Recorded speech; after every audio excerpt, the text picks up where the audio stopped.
Sorry. Go on. Right, you're on fire! Oh, no.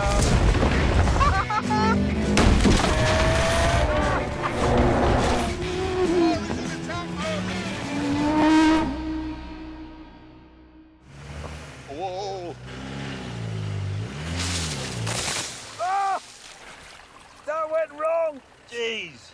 Why would you do that to us? The rest of the day is going to be bloody miserable, you muppet! And then, importantly, of course, camera body. Very good one. Well remembered. And most importantly of all, telephoto lens. Shall I show you what I've got? Yes? I haven't bothered with any of that. I've just gone for the telephoto. Not one of yours, but that. This is all I've got. That's all you need. Well, that is literally it. Yeah, that's all you need. Well, are you going to photograph animals in this country? That's a pervert camera. No, it's a Daily Mail camera is what it is. Well, that's what I meant. It's heavy. Yeah, I bet it is. It's a lot of glass. Clear this away. Let me show you what I've got.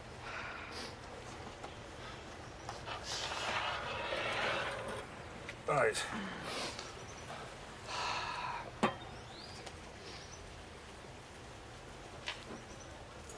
That is a camera.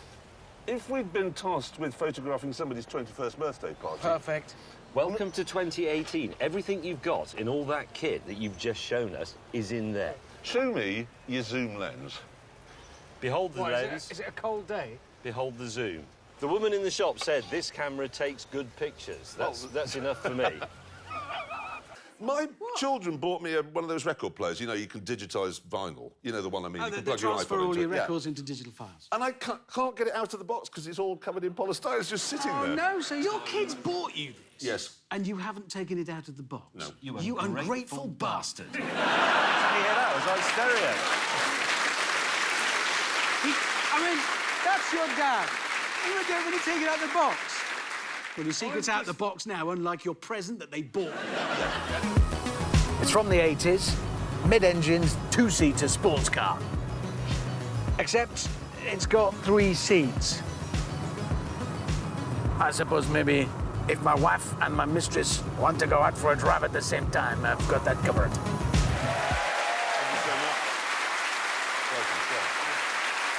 Now, this is a bit of a Ford-based show because we were staggered to hear the other day that they're thinking of pulling the plug on the Mondeo.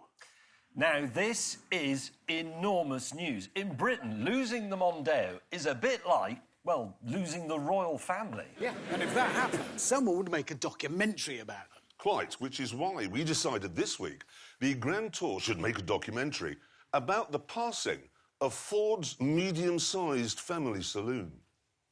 It's exciting stuff.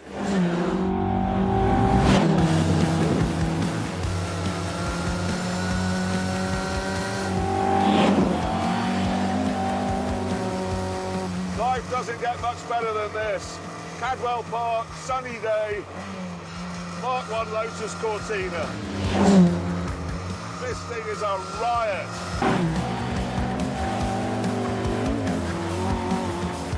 It had a revolutionary twin-cam 1.6-litre engine, which sounds like a murder of mad bees. It revved like hell, all the way to 8,000 RPM and produced 105 horsepower.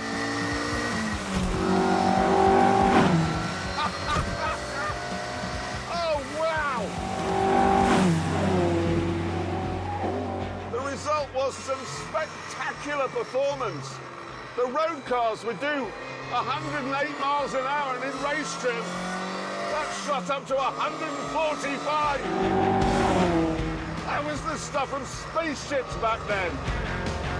And best of all, if you were really on it, it would lift the front wheel in the corners. On the downside, it didn't stop properly, and there was very little grip. So it was an oversteer mentalist. It was also astonishingly brittle. Autocar magazine ran one for a year, 29,000 miles, and in that time, it needed 6 rear axles and 3 sets of rear suspension, and probably a whole load of new half shaft as well, because they were made from chocolate. But it didn't matter, because the Lotus Cortina wasn't designed to last a lifetime. It was designed to last about 40 minutes, because that is how long a race lasted. Back in the early 60s, saloon car racing in Britain was just about the most exciting motorsport the world had ever seen. The massive American Fords would roar down the straights, and then in the corners, the army of Minis would be right back at them. It was beautiful, snarly chaos. But when the dust settled, it was the Lotus Cortina that was doing the winning. It actually won the championship in 1964, and it didn't only shine on the tracks. In 1966, it won the RAC Rally of Britain. They even drove one down the bobsleigh run in the Italian resort, after which the Cortina had been named. Here's what the famed bobsled run looks like from the driver's seat of the world-famous Cortina. At this point in history, rationing had only just given way to the Rolling Stones. Hemlines were going up and all kinds of groovy stuff was going down. And the glamorous Cortina caught the mood of the moment perfectly. It was exciting. The first car ever that made the ordinary family man feel special, like he wasn't just a downtrodden cog. And it was the same story with the Mark II Cortina and the Mark III. The result was spectacular. 1 car in every 3 sold in the UK was a Ford, and 1 in 10 was a Cortina. Everyone I've spoken to while I've been preparing this film has said the same thing. Oh, yeah, my dad used to have one of those. I mean, on the crew here, whose dad had a Cortina? Just look at that. It's everyone, apart from the director, obviously, who has a double-barreled name, so his dad had a Range Rover. But anyway, the point is, these were the best-selling cars Britain had ever seen by miles.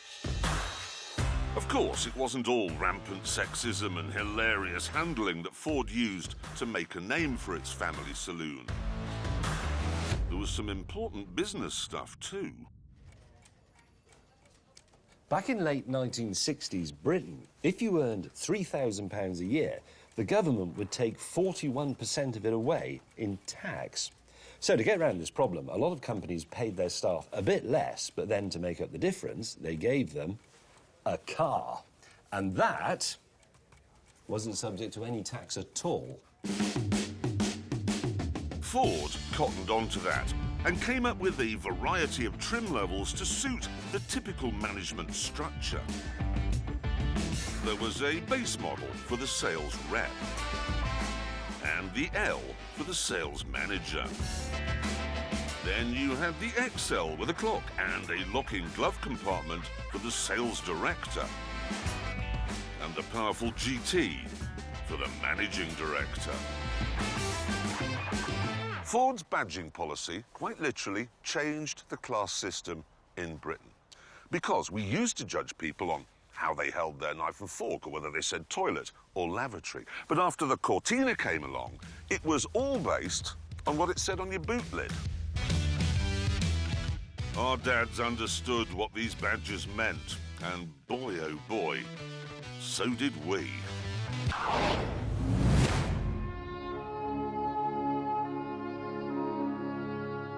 You joined me in Doncaster, outside my old school. And I remember very clearly coming out of that door one afternoon in 1969, skipping along here, coming round this gatepost here, and I noticed that parked over there was a 1600E, an E in amber gold, just like that one. And in it was my dad. And that was impossible. The E was the absolute king of the hill. It had 4 dials set into its wooden dash. It had a leather and aluminium steering wheel. And on the outside there were row-style wheels and front fog lamps. It was beautiful and wondrous, and exciting beyond words. I can still remember now, vividly, how I felt. My knees actually buckled. I mean, the hairs on the back of my neck are rising now in exactly the same way as they did on that autumn day 50 years ago. I can also remember the enormity of the hug I gave my dad, because I was just so proud of him. I mean, he had an E. An E stood for executive. My dad had a 1600E. And that meant he was better than the Duke of Edinburgh. A few years later, in South Wales, another young boy called James May went through the exact same thing. I was at my mate Andrew Jones's house, just up the road from ours, when his dad came in and said that my dad had just arrived home and he had a new car. So, I went outside, and there, parked next to the curb, was a brand new Cortina GXL. And I thought, well, that can't be my dad's new car. But it was. This was the all-new Mark III Cortina. And because it was the GXL model, it had chrome strips on the grille, and a vinyl roof, and 4 auxiliary dials that were angled towards the driver. It also had something called a rev counter, and I'd never seen one of those before. But when I looked at it, I suddenly became aware that my body could produce semen. Unfortunately, not all children in Britain were as fortunate as James and me,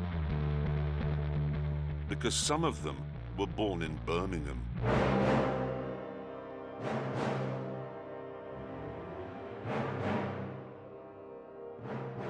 And you couldn't really have a Ford here because this was the home of British Leyland.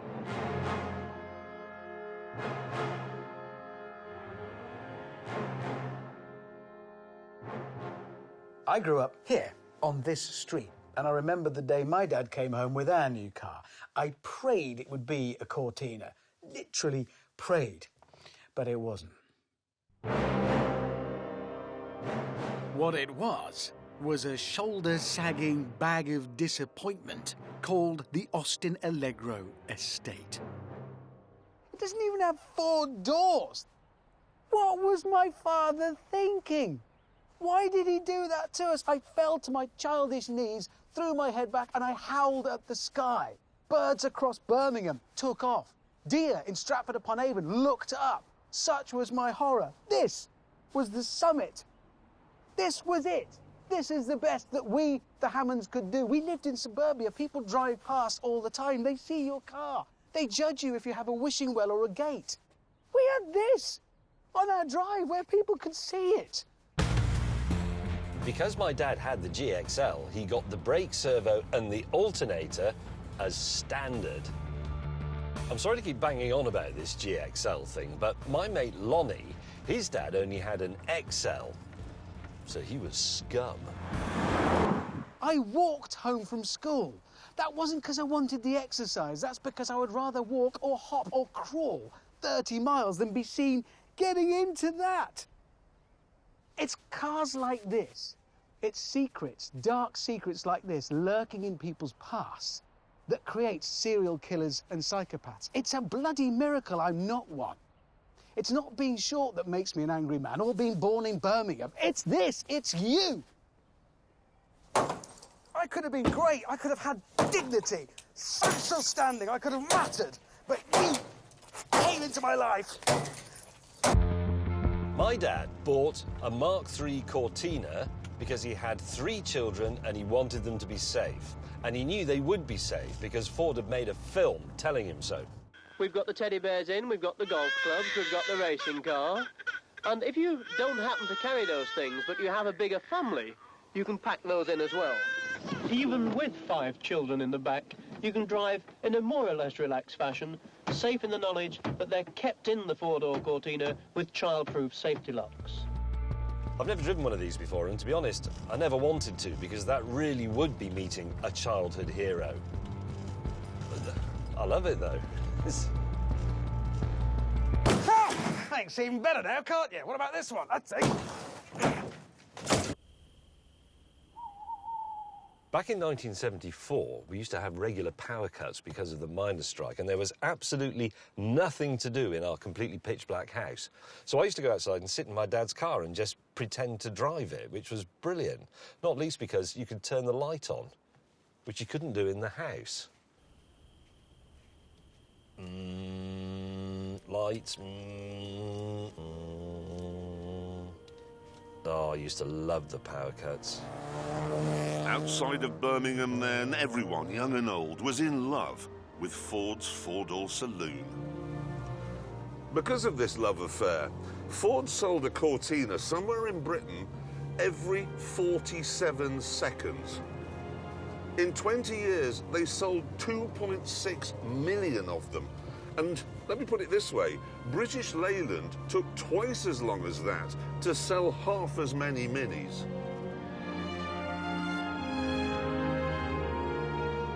The Cortina then had become a part of the fabric of Britain. It was the nitrogen of our existence. But on the 22nd of July, 1982, Ford pulled the plug. And that was the end of that. It's a shame we can't go swimming. Why can't we? It's against the law. Well, swimming's illegal. No, it really is. Because between 2011 and 2016, there were 43 fatal shark attacks around the world. 19 were in the waters off Réunion. Out there? Yep. Well, look, it's only shallow. If a shark comes, we can jump it. I think we did that in 2013. Oh! My ignition keys are 3,000 degrees centigrade. Sorry, everyone. Sorry about the noise. I know, we'll use the director. Sorry, mate, if you could just turn the engine off, that would be great. Call 911. He's going to need some fingers in a minute. Ah.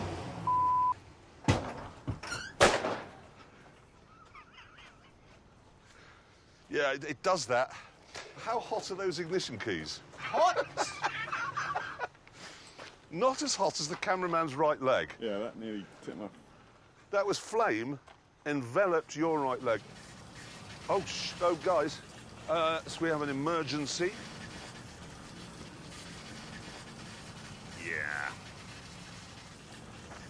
I went in search of bananas. Oh, yeah. Yes, yes, yes.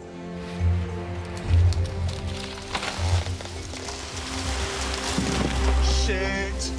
Okay. And eventually, our survival rations came together. Ah, Banana daiquiri? really? Yep, banana, coconut, milk, and rum. Fantastic. Where'd you get the rum from? Back of the Bentley. Oh, clever. Mm. You can survive surprisingly well with a Bentley. And this is very good, by the way. Okay. I've said it before, just because it's a survival situation doesn't mean we have to eat like animals. Standards. That's not bad. Very good. Well done. It's good. That is survival. This is, as you can see here, a list of French philosophers, OK, on Wikipedia. Oh, my God. That's I'm only at G. I'm only at G. That's basically everybody in France, isn't it? That's incredible. On and on and on. I bet the Australian list is a bit shorter. I'm staggered. Because, you know, in French secondary schools, it's compulsory to study philosophy. For everyone. Yeah. It's just I bring this up because I've been reading this book by Roland... Is it Barthes or Bart? I've never known. Ortolan Boy, which one is it? Oh. That.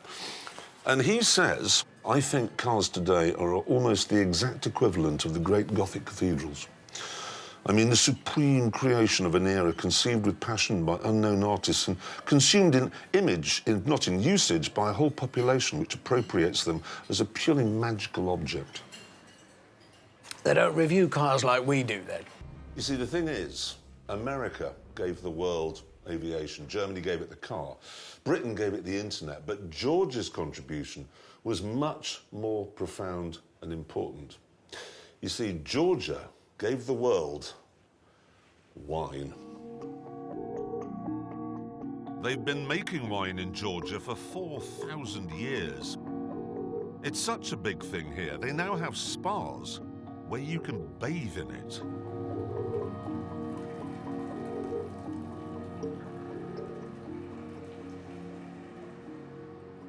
How does it feel? Tremendous. This is wine. That's the great thing about that.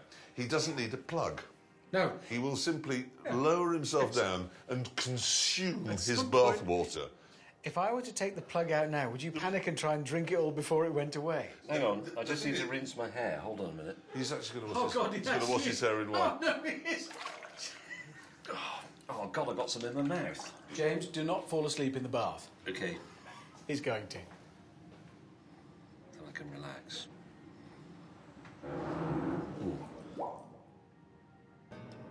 Oh. Now that's an oil company name I wasn't expecting. Really? I know this is childish, but it's just... I wish we had turd I petrol really in do. Britain. I Is there turd petrol? Why don't they sponsor a Formula One team?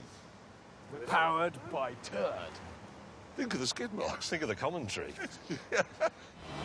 Now that's the Houses of Parliament, which are a series of houses in which we keep all our idiots. That clock thing, that's Big Ben. I know it's not what you call big, but we couldn't just call it Ben. And that is the cenotaph, where we remember those who died fighting for us. Slowing down a bit here. Show some respect. No idea what that is. Wasn't here this morning. I know that's a cyclist. You want to be careful of those small but very angry creatures. That's the army. They're the ones who shot at your White House. Sorry about that. That's not football. That's just people dressing up. We play football. We play football. Yeah, with our feet. That is football. What? It's not soccer, it's football that we play. Who says that? 6.75 billion people in the world call it football. Anyway, look, you can moan and shout all you like. The fact is, we're British and we edit this show and you'll just get cut out. I mean, this, for example, it's an incredible safety device. Yeah, no, this is very clever because in a lot of car crashes, people bite their tongue, sometimes off. But by wearing this neat safety device, no way is he biting his tongue. Look at that. Perfectly safe. That is clever. Unbelievable. And then you can get traffic cones that fit in the glove box. There's one here.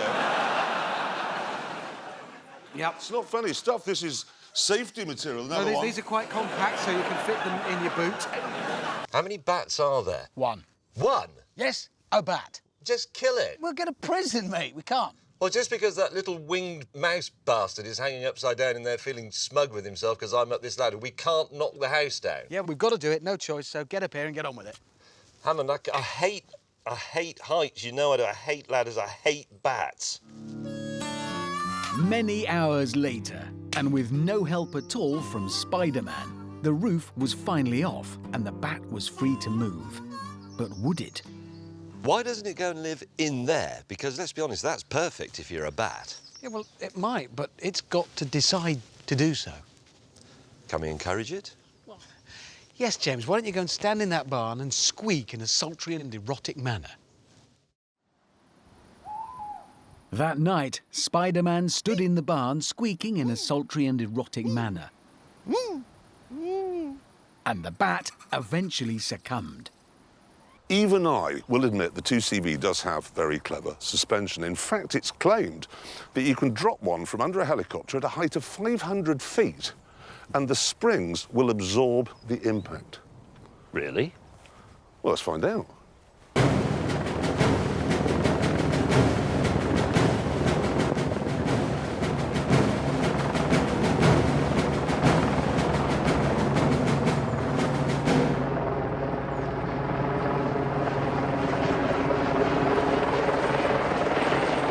OK, and let it go.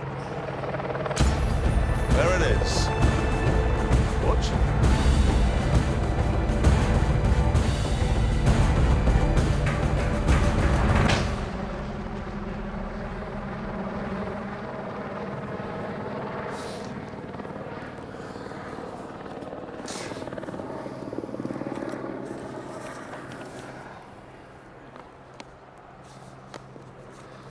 Yeah, what's happened is I've misread the handbook.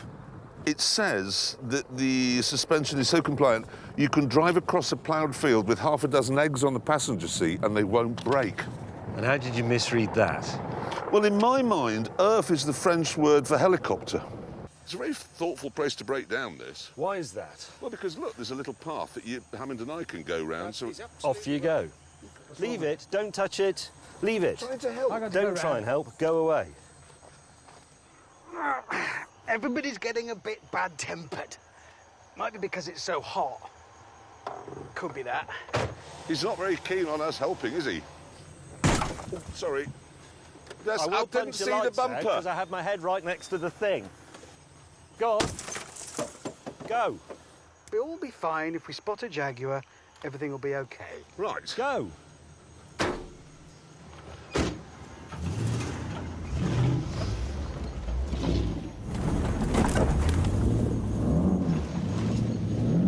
Oh, now we're in trouble. Whoa! Hammond! You moron! I didn't know you were there! Hammond! What the hell are you doing? I was stuck! I didn't know you were behind me! Use your mirrors! The fact is that in France, unlike almost anywhere else, the car is simply not seen as a status symbol. If you buy an expensive car, it's considered bourgeois. And if you look after it, that's disgusting. And the world of Premier League football backs this up, because what I have here is a photograph of Willian, who's Brazilian, driving his Bentley. And then there's Ibrahimovic, who's Swedish. He has a Lamborghini. Ozil, who's German, has a Porsche. Marcus Rashford, who's British, has some kind of trixied-up Range Rover. And then I've got a photograph here of Kante, who's French, driving his Mini. But he's crashed slightly, probably while parking. So we figured that to get a Chinese driving test, it would be, quite an easy test. However, we were in for a bit of a surprise. Now, I actually got some footage of Hammond taking his test. Anyone want to see it? Yeah? It's poor quality, it's on my phone, but here we go. Test centre. Right, so he has to ball his fists. Then a squat. There he goes. He goes. And then he has to get on some weigh scales. Tense moment here, tense moment. Still tense. Yeah. You passed. Hammond has passed. Seriously. Well done. That was it. It was nothing. I made it look easy. That was... Well, it was the easiest driving test I've ever heard I know, of. basically I passed because I proved that my hands do that and I'm affected by gravity. That's it. And it's here that we've come up with our ingenious solution to ending the misery of fuel stop fill-ups. Allow me. Yes, welcome everybody to the world's first vehicle-to-vehicle refueling vehicle. To create this incredible machine, we've taken our inspiration from the world of air-to-air refueling. And it will, quite simply, make petrol stations obsolete. Now, the driver sits up here as normal, but this is where the fuel pump attendant, which in this case is me, sits with all the controls, everything you need for a spot of car-to-car refueling. Absolutely, and we are so pleased with our creation that we are going to let the machine itself do the talking with a real world first ever Yeah, we got that. inaugural demonstration.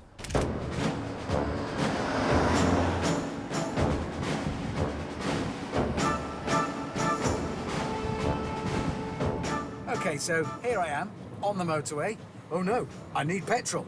I'll have made contact with James's refuelling vehicle, probably via an app or something. There's always an app. We'll get a kid to do that. And there he is now. Here comes my first customer now, down the motorway. I'm going to know it's him who needs my services. There'll be an app or something for that. I've got a range of fuels, unleaded, super unleaded, diesel. Here we go. Bringing down the fuel-o-meter arm. Now, this tells Richard Hammond how much fuel he's taking on board and how much it's costing. And just as importantly, it gives him a marker where to pull up in relation to the van. It's all been carefully calculated using science and stuff. Pivoting, pivoting. Coming into open filler flap.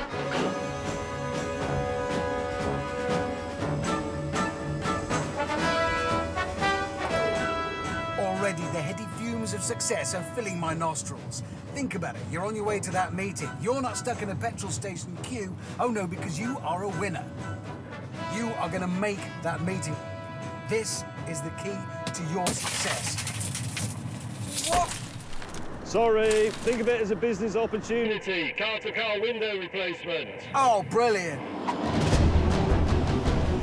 Hold steady, finger extending again.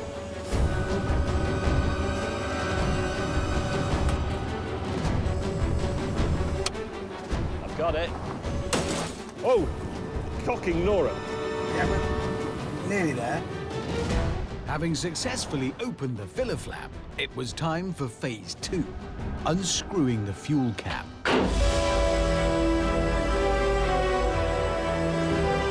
Passengers would love this. Think of the kids. I mean, they would love watching this. Fuel cap is removed.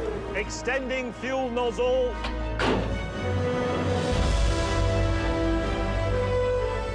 Holding as steady as I can. Back a little bit. Yeah, there it is. We are pumping. Yeah, we are pumping gas. Oh, yeah. It works. Oh, shit. What's happened? Hammond, right, you're on fire. Bail out. Oh, no. James, you bloody idiot!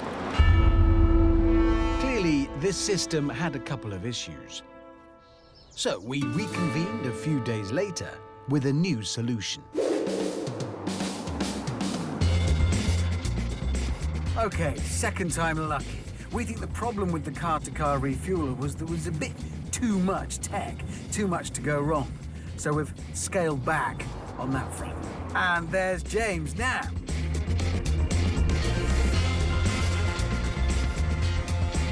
Red light on. Activating door release. Now, what we're using here is Chinese acrobats from the circus.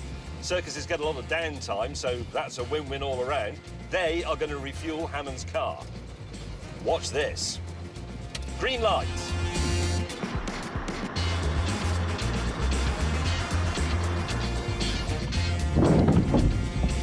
He's on. I'm not stopped. I just carry on. Look at that, it's like being refueled by Spider-Man. The genius of this is we've made the petrol pump attendant mobile rather than the petrol pump itself.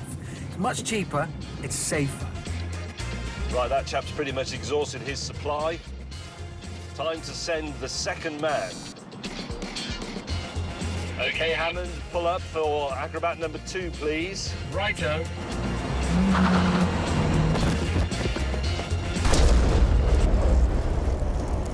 Oh.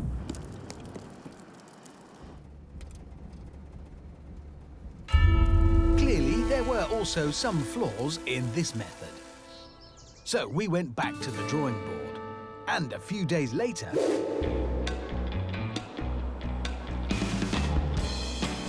Okay, we have had a total grassroots rethink. And, well, Fingers crossed for third time lucky. Check this out, viewers.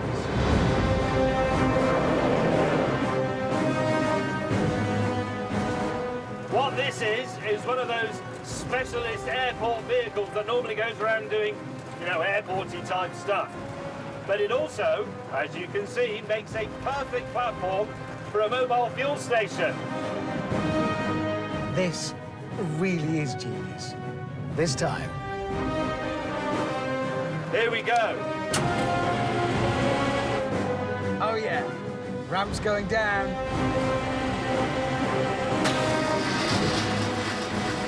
Ready to commence docking. Right. I've never done this. I don't know if it's going to work. I'm hoping it does.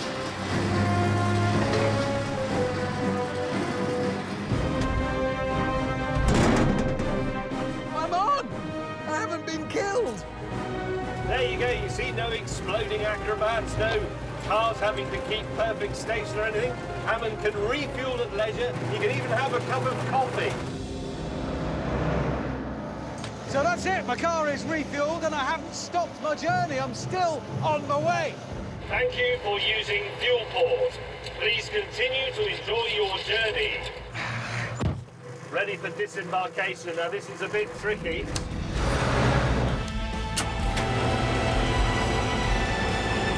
It's precision stuff. Oh, God.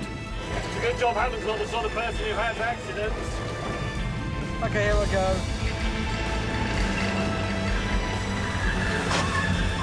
And we're off! It only works! Yes! We did something and we did it well! Motorists of the world, you may have your lives back. It's not going to read well in the papers, is it? James May died in an exploding beach buggy holding a rubber penis. Oh, shut up. Jeez.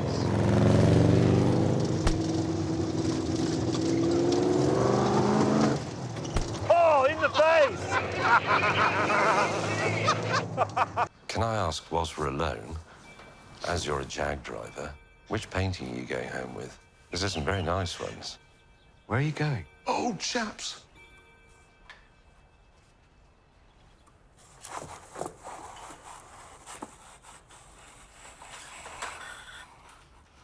Balls this up completely. It's his Ferraro Rocher. Okay, that's not very ambassador. These people are trained to be suave, they're smart and cool, and you've knocked over their Tower of Ferrero Rocher, you cretin. Put those back on in the right order. Oh, so I shouldn't be laughing. Trodden on that one. I haven't trodden on it. Have I not? Somebody has. Right, quickly sit down. Sorry Oh, I've say. Okay. I can now see what I've got to do for the first time. Don't like this.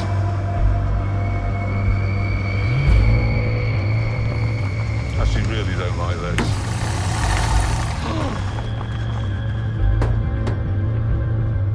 I need to go left.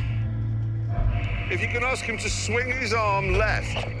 Swing his arm left. On it. Because I don't want to go down that gully. S'il vous plaît, beaucoup de... left. Droite. Whatever you mind, Hammond, wasn't bad.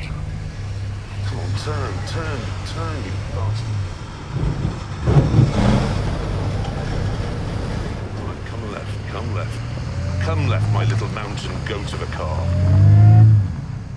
That's better. Wood straightened.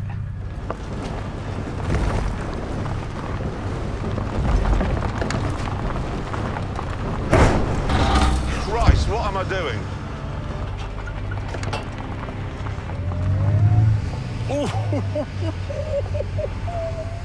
F.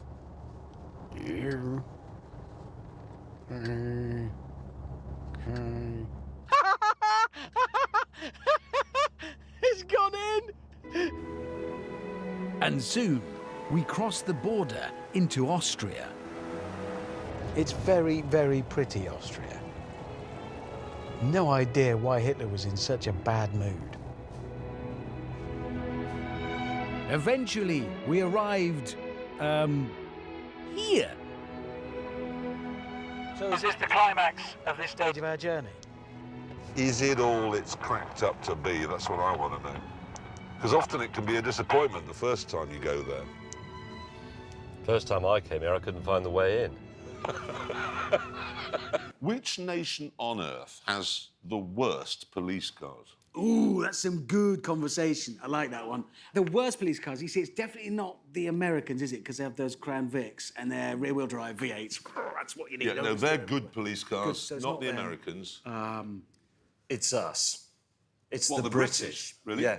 We have those dreary little Vauxhall diesel Astras, Opals, if you live here. Oh, if They're you're in America, terrible. those miserable little Chevrolets that are actually Deus. Yeah, Yes. awful. Most countries around the world would traditionally have always had a police car that was made there, one of their own cars, wouldn't they? Yeah. And the funny thing is, that's not what they used to do here. In Holland? No. You don't surprise me. What they actually had for many years, about 30 years, was Porsches. What? The police used Porsches, yeah. Remember? Yeah. Do you know, I'd forgotten that. You're right. They did. When you change gear with a lever, what do you call that? Stick. Do you see? This is a stick. Couldn't change gear with this. It wouldn't work. What you can do with this is point at things, OK? Let's just see if we can get you educated. What do you call this bit of a car? Bonnet. They're learning. It's a... What do you mean? No, I know you can wear a bonnet on your head as well. It's two things. We're capable of having those different thoughts. Now, what type of vehicle is this? No, it's stupid. Oh, no. Hang on. It's stupid. You know perfectly well how much it is. Yeah, we've forgotten. Money is vulgar. You can't put a price on something as exquisite as that. Yeah, but Alfa Romeo did put a price on it, didn't they? And what was it? £60,000. So you could have both of our cars and everything you see in the back of a shot here for the price of one of these Alfa Romeo. I know, it is extraordinary value for money. It's too far from outside to inside. It's miles. Yes, thick sills. Here we go. The strength. Look at this. Rotary heater knobs. Wow, it's like being in the 1970s. Yeah, it is, actually. It's handbrake. Look at that. That's actually, is that fixed on or has that come off? Alfa Romeo, purveyors of disappointment for nearly 3 decades. Look at this. Classy. Oh. Yeah? Feel the quality Let me in feel that. that. £60,000. And this. So that's the noise you want to hear. If you ever buy a new item of clothing, never show it to these two, because they're like, ooh, what are you wearing that jacket for? It makes you look like a German game show host. That's satisfying. Ooh. Why are you wearing that jacket? Because I was at a party in India last night, and I've hurried over here. Really? Why did you go to the party dressed as a German game show host? How many has he ordered? Oh, that's never going to fit. Then, have you noticed this is his keyboard, Mr. Wilman's? Look at the A, worn down, the N, and the L. Maybe he's been emailing his friend Alan a lot.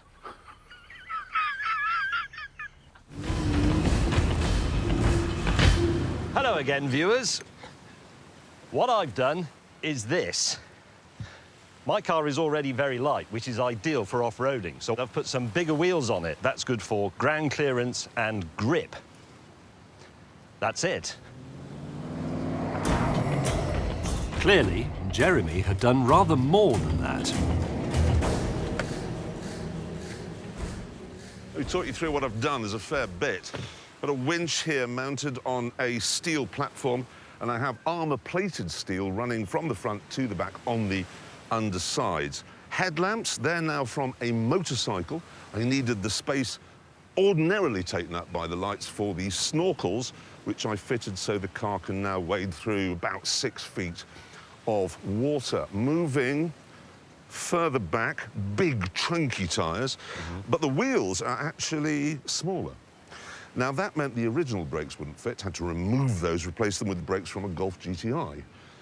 Then I moved the brake and fuel lines inboard to give them extra protection and removed the air suspension, replaced it, in fact, with long travel shocks and steel coils. You did all that in 2 days? Well, it was that workshop. I don't know. It was just so well equipped. It was well equipped. So I was able to do, I think, a pretty thorough job. I am genuinely impressed. Tell you what. What? This is what life is like outside the EU. we were in the EU on Reunion, smooth roads, people in BMWs. Would you like a glass of Chablis? Here, Yeah. Oh, sorry. would you like some food poisoning? As we discussed post-Brexit life, our colleague arrived.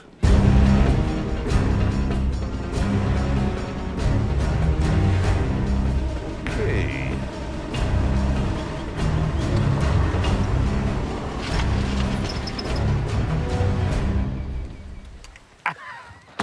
Ha-ha! Yeah, the flag and... And a number of other changes. OK, talk you through it. I've painted it black, skull and crossbones. There is a flag, yes. Full external roll cage. And if this isn't strong enough, I've replaced the front and rear crumple zones with girders. I've raised the suspension by 19 inches to give it 23.5 inches ground clearance. And then, if you look closely here, the corners... Oh, yes. You know what he's done? It's genius is what I've done. Look at it. He's uninvented the wheel. You have. You put triangles on. Having sorted all that out, we got back to the main problem, the code. I'm presuming, May, because you haven't done very much with your car, you've devoted quite a lot of time to working out where in Madagascar this treasure is, it's not existent treasure, is buried. Indeed. Yes, and where is it? No idea. You still don't know? Not a clue. It's still two-headed dogs and lemons and parrots and things. You do know they actually arrested Labous on Madagascar in an area called Libertalia, which was like a pirate commune where they lived and they had rules of society and everything. So it stands to reason that's probably where he buried his treasure when they arrested him, didn't he? Have you known that since you were 10 as well? Yeah, I have. Is there anything else you've known since you were 10 which would be relevant to us now that you ought to tell us? That's it. So this Libertalia, Yeah. where is it? North of here. How far north of here? 100 miles. You actually know where it is? Yeah, north of here. 100 miles north of here? But you didn't say that 3 days ago. Again, you have to take your time with a thought, make sure it's ready, turn it around, look at it. Don't want to make a fool of myself, rush in. And so, armed with Captain Jack Hammond's new information, we set off.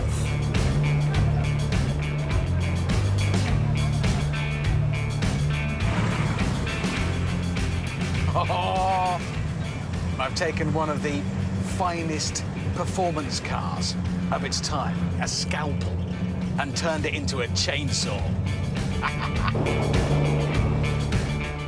War, Jim lad. I just don't get pirates. You tell Tom Hanks that pirates are romantic and interesting. They're not, they're just floating burglars. Got a light here telling me that there's a fault with my air suspension. I know, I've removed it. But why had I removed it? Because contrary to what James had said, the roads were fine. Yeah, not sure I needed to raise my car much for this very smooth tarmac. James? Yes, what's your point? Because of you, I prepared my car for Armageddon and you brought me to a tea party. All right, look at this. Big test for the Bentley. There it is. Jeez, I feel like Ranulph Fiennes here. Look at me! Look at what I've done! Just because he befriended some girl in a floaty skirt, I've ruined my hot hatch. We should have known that a friend of James's wasn't going to be an explorer. The worst thing that happened is a daffodil fell out of her bicycle basket and she panicked. Oh, this is terribly rough. It's absolutely awful. As we headed out into the countryside, we hoped the roads would get worse. But no. Hello. Bonjour. They're all looking at me and think, what is he, mad? Look at that lovely road. What were we thinking? We took off-roading advice from Jane Austen. Oh, James, I went to Madagascar, and the roads were nothing like they are in Devon. Bonjour.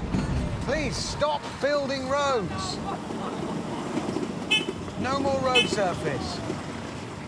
Oh, God. We've completely overdone our cars. They look good, but they're not necessary, and nor is the journey. 70% of the Madagascan population exist on less than $1 a day. So if there were a 7-foot golden cross studded with rubies buried somewhere, I'm fairly confident someone would have found it by now. Oh, and another thing, buried treasure. In all of human history, not a single ounce of buried treasure has ever been found. Ever. As I complained about our mission, the road did suddenly get rougher. Yeah, that's a pothole. That is definitely a pothole. That's another... Oh. Okay. In the Ford tank. I thought my mods would shine in this new, rough terrain. Sadly, however... Ow. Slight hitch here. I put my car on tracks, but what I'm having trouble with is the little wheels inside the tracks that keep, well, they're coming off. Because we're driving on a hard road, and these hard edges of the potholes smash them off. The simple fact is, these tracks, brilliant as they are made for use on mud and snow, off-road, not tarmac. Hello, you've lost another one. Oh, God. Action, action. Let's do this!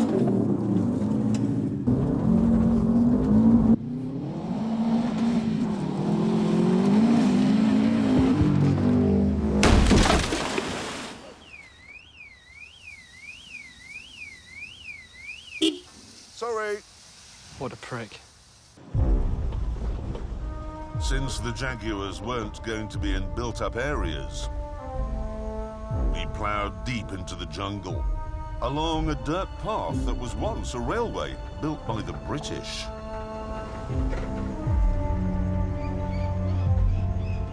Right, Jaguars, they are very difficult to spot and very, very rare. You don't want to come face to face with a Jaguar, though, because it does have very strong bitey bits. Kills its prey by biting through its skull and then penetrating its brain. This is proper jungle now.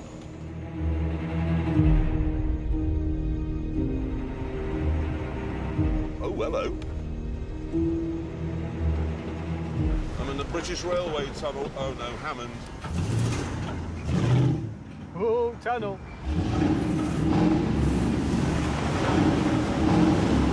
Stop it. I had to do it. It's the law.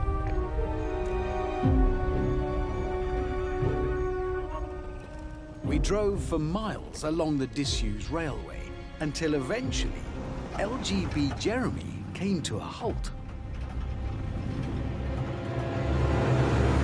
Gentlemen, I'm rather confused here. We're approaching a bridge, okay? It says no cars, no people, no motorcycles, and no horses. Well, what's it for, then? Moments later, we found out.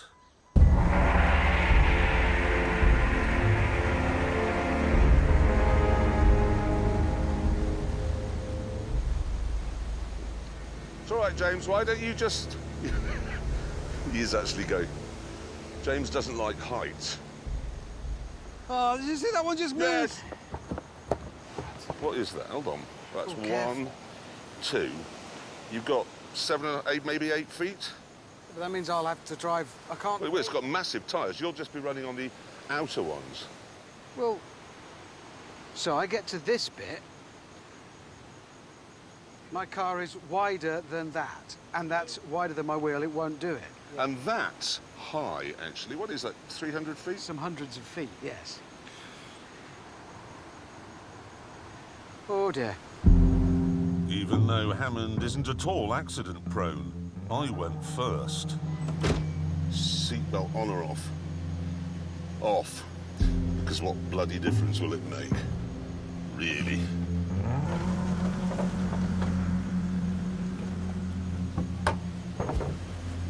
Jesus. Oh, God, there's a really, really narrow bit there.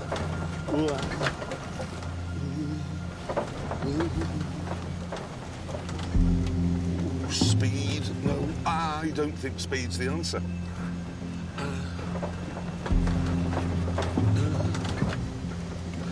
Oh. Right, I've made it. That's good.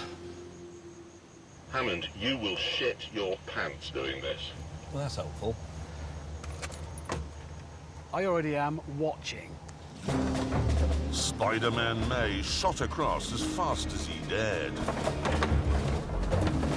Not looking down, thinking about other things. And then it was the turn of Big Donald. Oh, God.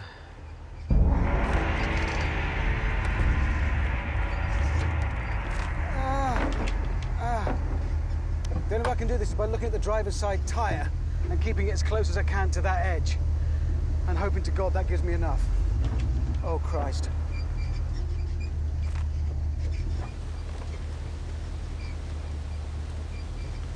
Oh, Jesus. I'm shaking all over. I can do this. I'm just going to look at the wood, not at what's below. Just look at the wood.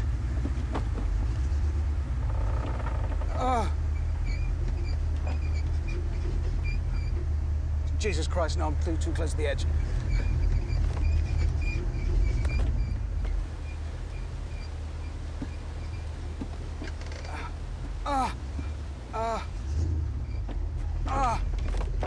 God. I think I might be sick.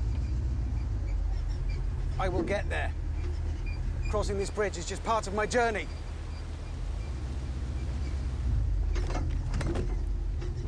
Who is that clippity-clopping across my bridge? Oh, God. Not the Billy Goat Grab game. I will move my Jeep out of your way. If you can answer this simple prog rock question. I don't know anything about prog rock at all. Who is the bass guitarist in Barclay James Harvest? The Nolan sisters, get me off this bridge! Let me off the bridge, I'm going to be sick, please. I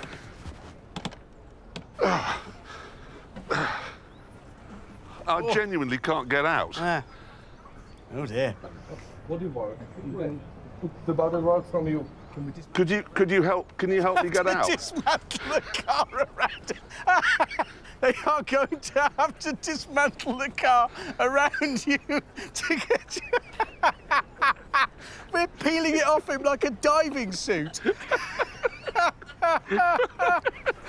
It would have been easier just to paint a race car on him and then wipe it off. Thank you.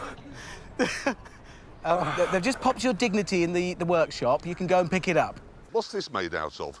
Have a guess. Is it mud? It's mud. It's a mud car. You got flat tyres? No, they're not flat. They're pumped up as high as they will go without exploding. How much does it weigh? Quite a lot. How much? Yeah, loads. How much does it weigh, James? What units would you like? Tons. 5. 5 tons? Well, that's mud just mud is quite heavy. Right, the new Ford GT. I used one recently in the race we had from New York to the Niagara Falls.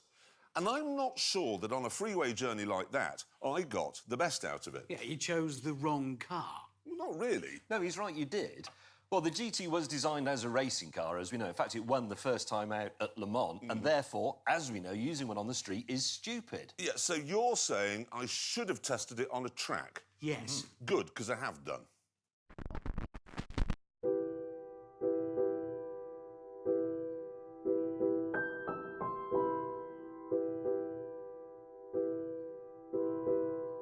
There are those who say that on a track, the Pretty Boy GT is better than anything made in Europe.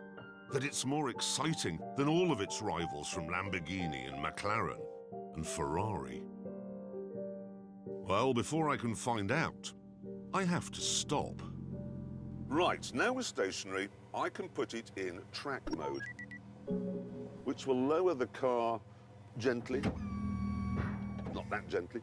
It will engage the anti-lag system so the power is always available, raise the rear wing, and stiffen the suspension by 100%. Good. So, now let's see what's what.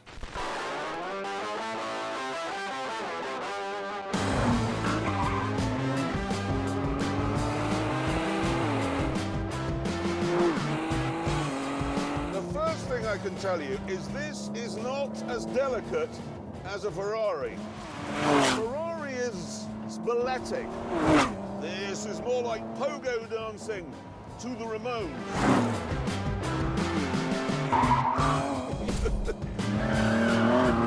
This is hard and brutal and unrefined. When you're in a Ferrari, it's like you're wrapped in silk. In this, it feels like you've fallen into a saw at a lumber yard.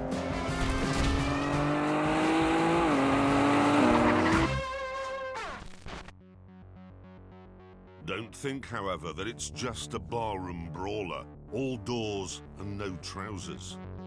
It is way more than that.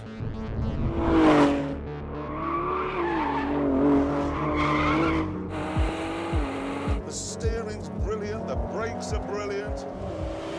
You get the very distinct impression that nothing in this has really been compromised to make it work elegantly on the road. This is a car for people who wear Nomex, not spandex. It's like the chassis is made from pure telepathy. You can absolutely wring its neck, and it just keeps coming back for more. Why can't more cars feel like this?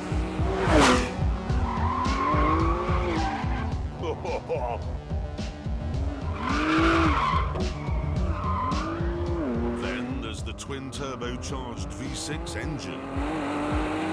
Yes, the soundtrack is terrible. It just makes a noise. A lot of noise. All of the time.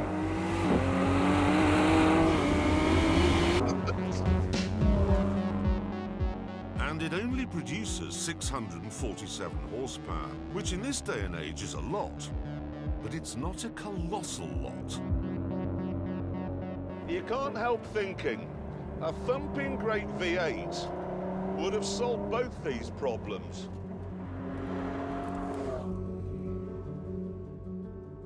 But they didn't want a thumping great V8 because they wanted the GT to be light. That's why it has a carbon fibre tub and an aluminium subframe. It's designed to be kept on the ground only by the weight coming from its aerodynamics. If you take that weight out of the equation by putting the car in VMAX mode, which locks the rear wing down, well, who cares it's only got a V6? Because the performance, it is blistering. 0 to 60 takes 2.8 seconds. Jesus Christ! And the top speed is 260.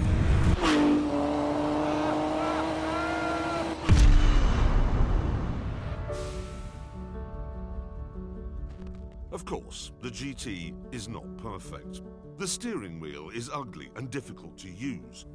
The fuel tank is too small, and the body is too big. And yet... Ferraris and Lamborghinis and McLarens are very good cars. Make no mistake about that. But mostly, they're bought by posers. Now, this isn't for posing. It's too rough and too plasticky and too noisy for that. You buy one of these so you can go to a track on a miserable Monday morning when nobody's looking and do this.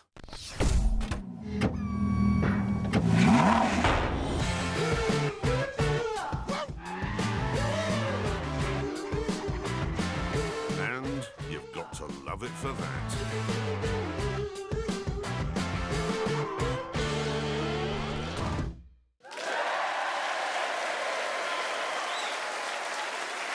Do you know, the strange thing about that car is that I finished filming it, got into my car, went home, and I haven't really given the GT another thought since. I think it's something to do with the fact it's got that V6, because V6 engines just aren't exciting. It's like they've got no personality. Some are, but I'm with you a lot of the time. I think he's right if they're turbocharged, especially, because then they don't rev. Yeah. That's what you want. You want that It could be that. It could be the interior as well, which is made from that really sort of feels like shiny plastic, feels cheap and low rent. But whatever it is, It feels to me as though it hasn't really got a soul. But we must now find out how fast it goes round the Ebola-drome. Right, here we go. And she's off. Spoiler up, suspension dropped in full track mode as she makes a confident start onto the isn't. Knocking it down a gear for the first curve to keep those turbos spinning, and already looking on the raggedy edge. She's really not mucking about here as she flies into your name here. Ooh, there's a howl from the bespoke Michelins there. Now, oh yeah, look at that smooth arc. Round your name here and then lighting the afterburners for the fast run back down the isn't. Not what you'd call a soulful sound, as we've said, but there's no doubting the sheer speed of this thing. OK, into old lady's house, taking it steady through there. Easy does it. And now back on the gas for what'll be a bumpy ride down to substation. Hard on the mighty carbon brakes. Neat through there. This is a Le Mans winning performance through Field of Sheep and across the line. That looks unbelievably. Can you see it? Yeah, skittering. It was properly, she must have been properly hanging on in there. Anyway, we must now find out where it goes on the board. Let's have a look. I imagine pretty high. Oh. Well, yes. On 17.6. A second or so slower than the Lamborghini, which is half the price, remember? Yeah, but I think what that shows is not that the Ford is slow, because it just isn't. I mean, it's quicker than McLaren 720. What that shows actually is just how fast that Huracan is. No, it's exactly, that's blistering. Absolutely blistering. Unbelievable car. I can only imagine it's some sort of freak weather event, like a shaft of cold that's... I mean, it could have hit any of us, but it's hit you. Like, if you get hit by one of those blasts of ice around these parts, it's a... You did this? Because I put your keys in ice, you put my entire car... How did you do that? Slowly and whilst grinning. Sorry. It's pretty, though, isn't it? Look. It's undrivable, is what it is. For now. It's an incredible effect. But by June... You are going to help me get the ice off that car. I am. And also, I'm not.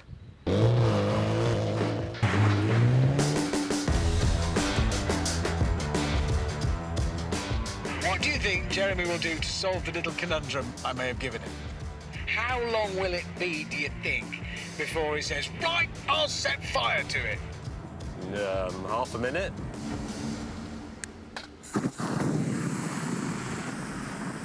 Yes! Good. Morning. This is going to take forever.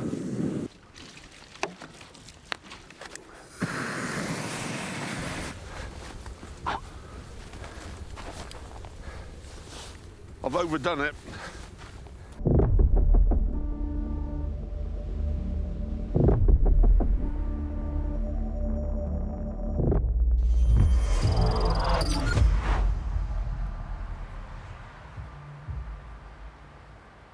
Well, here it is, the Rimac Concept One, the world's first electric supercar.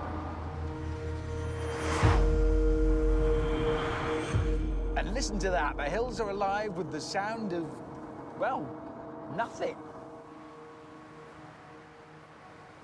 It's amazing.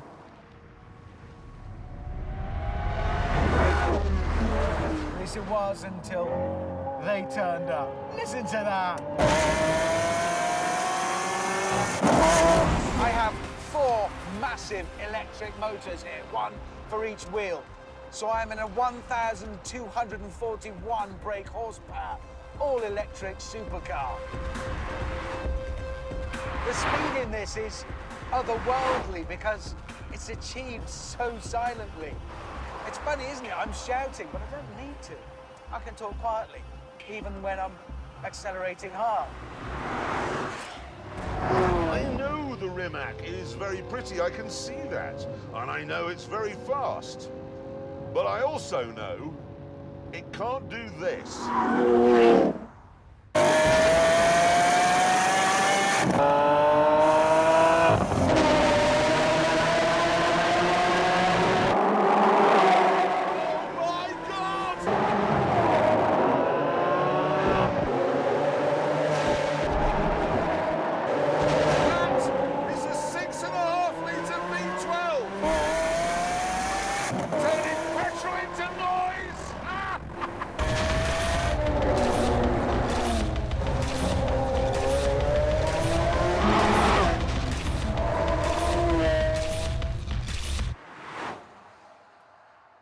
Come on, Hammond, admit it. That is one hell of a noise. It is cannon fire. Fire! Bang, bang, bang, bang, bang. It is like watching the Battle of Waterloo from a spaceship. Oh, that smells terrible now, and there's a lot of smoke. Oh, my right-hand engine is overheating. I think actually it might be on fire. Still, at least it then rained, so I didn't have to worry about the fire spreading. Ah, God almighty! Being a caring soul, I decided to go back to see if I could help. Switching to wet weather mode, and I give James a flyby. I know he enjoys them. Here we go. Clarkson! What's the matter? I've lost drive on both sides, pretty much. Oh, actually, I know how to fix a slipping prop shaft. How? Get the boat out of the water, send for new parts from America, and then ask a man to fit them. With that advice dispensed, I was on my way back.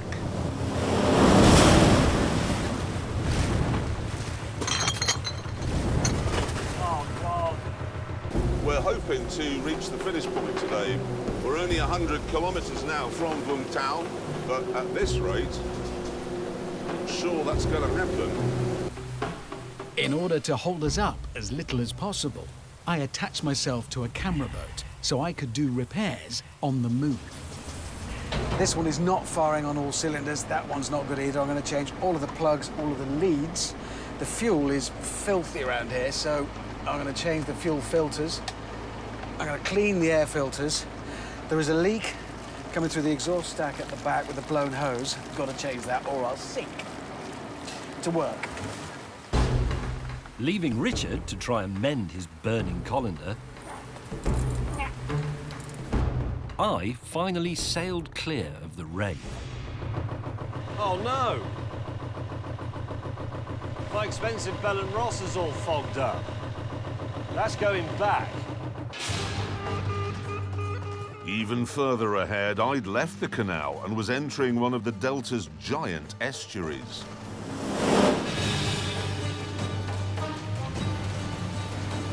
This one's a long way from home, taking a lot of Vietnamese training shoes to Panama.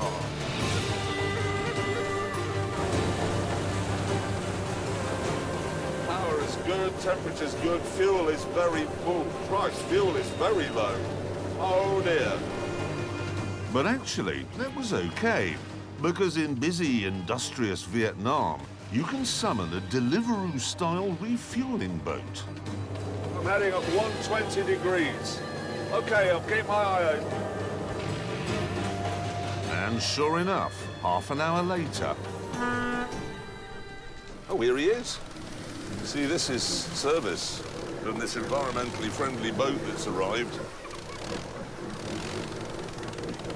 I've been joined by the Rainbow Warrior, actually creating a lake of soot. Once I'd refueled, I sailed into what is, for my boat at least, home. Today, this particular area is known as the National Biosphere. This is one of the most fertile places on Earth. Anything grows here. You could plant Richard Hammond, and in the morning he'd be 3 feet taller. But the Americans used to call it something different. They called it the Forest of the Assassins. And it was the job of the PBR boys to root those assassins out. That was no easy task, as we're talking about 500 square miles of forest, crisscrossed by 3,000 miles of rivers and creeks. It was the perfect place for the Viet Cong to wage guerrilla warfare against America's little unarmored warboats. Initially, the crews were trained in America by the Army, and then they were trained by the Navy, and then they were told to just come out here and get on with it. They literally put 4 teenagers, as often as not, on an armed speedboat and sent them out here to do fighting. Armaments? Well, all of the boats had twin 50 cals up front and a single 50 at the back. But beyond that, the captain could fit what he wanted. Some went for 40mm grenade launchers, some had 60mm mortars, some had rocket launchers, some carried claymore mines to leave on the banks. And it was the same free-for-all when it came to air support. Some PBR captains called in fast jets when they were attacked. And some preferred to work in tandem with helicopter gunships. Some guys, however, like to handle the fight on their own. There was one guy called James E. Williams. He came round a corner. His route was blocked by 8 enemy boats, all firing at him. So he ordered his front machine gunner to fire back and then engaged full speed and rammed into the enemy boats. Then he turned round, engaged full speed again and rammed into the ones that hadn't been turned into matchwood on his first pass. He got the Congressional Medal of Honor for that one, and I'm not surprised. Of course, you'd imagine that a plastic boat would be easy pickings for a sniper hiding in the undergrowth. But that's not so, as I shall now demonstrate.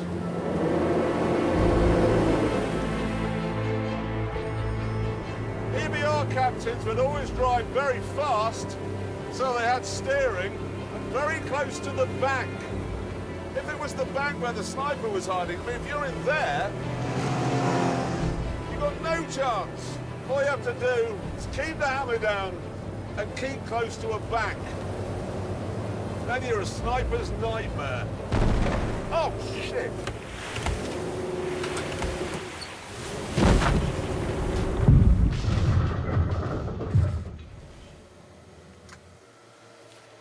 Right, what I've just done is, there's no other word, I've crashed.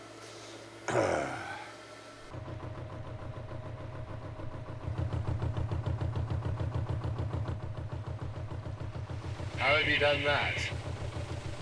Hey, what happened was, I came around this corner here, there were some school children swimming, and a shark was homing in for an attack, so I ran the shark down, and then got stuck in my own wake, and it's just, well, I've crashed now, but the school children are all fine. At first, a camera crew tried to pull me off, but the PBR was too heavy. Now what are you going to do? Well, that's a good question. We were all stumped. Hold on. And that's because we hadn't reckoned on the ingenuity of the locals, who decided to pull the boat from the front. Right. Oh, it's moving, is it? It's actually... we're moving, I'm moving, I am moving. I am absolutely staggered. Look at this is a 4-ton boat. Yes! You are a genius. I must admit, that was a fantastic effort. I didn't think that was going to shift. You know, people always say, how did the Vietnamese beat the French, the Chinese, and the Americans? I think we've just seen an example of it.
Meanwhile, back at the top, I was trying to hitch my car up to my bus shelter.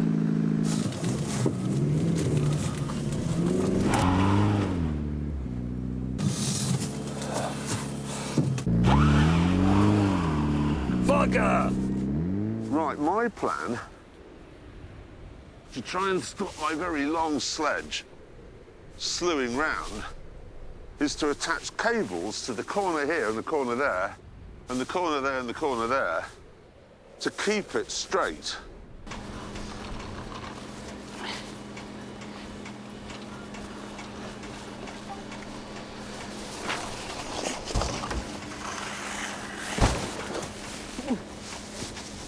Sorry. Sorry.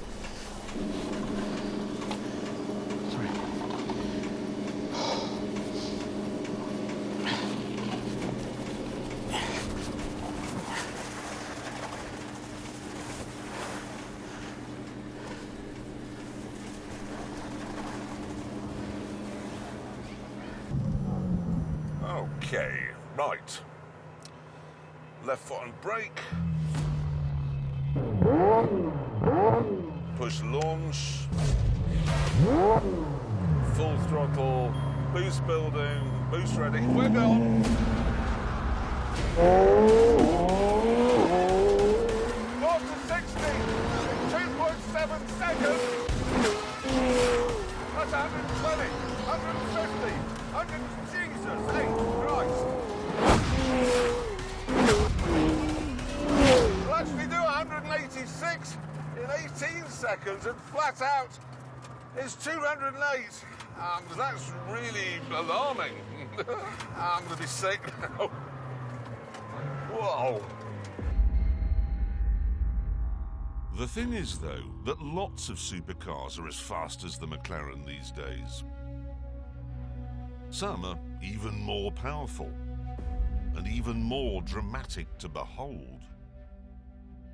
But this is called the Senna.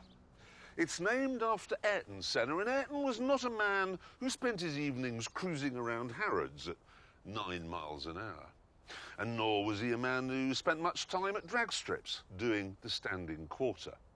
No, Ayrton was a man who made his name at places like this. Racetracks.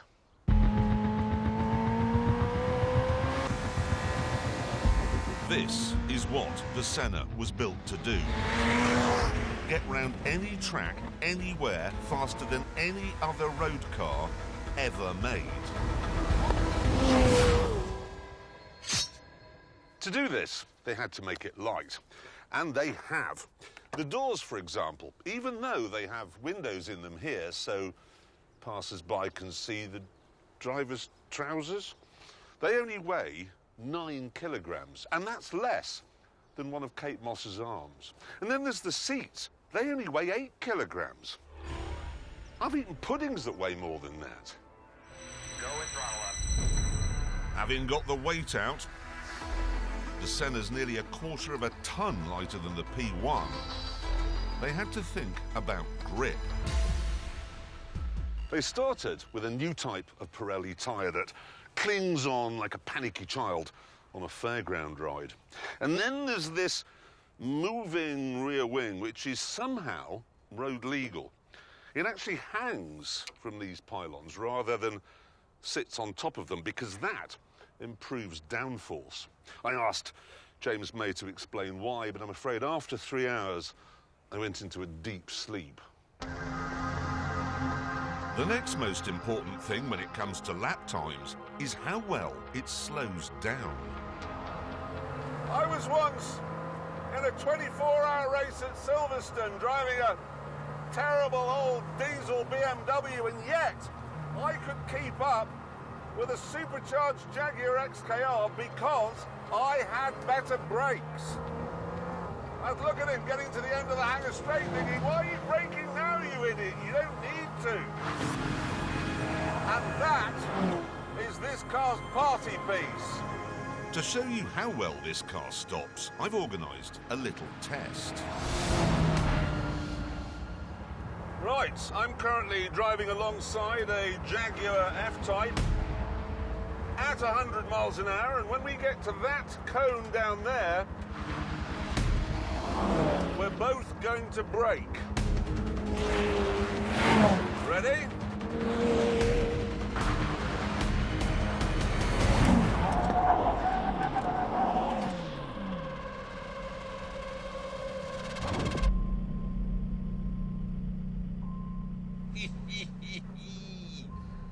How can you stop from 100 miles an hour to nothing in that distance? Why are we going so slowly? Well, I want to savour the car and the weather and the journey. I don't want to rush this one. I want to go slowly. Exactly. We want to make it last. Exactly. I should admit, the real reason we're driving slowly is because this part of the French motorway network is very heavily policed. Hammond and I know this to our cost. A couple of years ago, we were driving along here and I was in an Aston Martin then. Got busted by the constabulary, who helped themselves to all of our money and took our driving licenses away on the spot. We were left stranded at the side of the road, but have been raped or murdered. Gives me an idea. James May, I'd love to see how fast your car could go along here. Yeah, let's see what that thing can do. Come on. I want you to unleash, how many horsepower is it? 320? Unleash the lot, James. Right, I'll come past like a blooded samurai. Watch this. Oh, yes. He's buying it. Having dropped back, I then showed them what this car can do. Here he comes, ladies and gentlemen of the police force. Oh, wow! Goodbye, Heritage Britain. I reckon it's got more to give. Go on, James, go on! Keep your foot in it, man!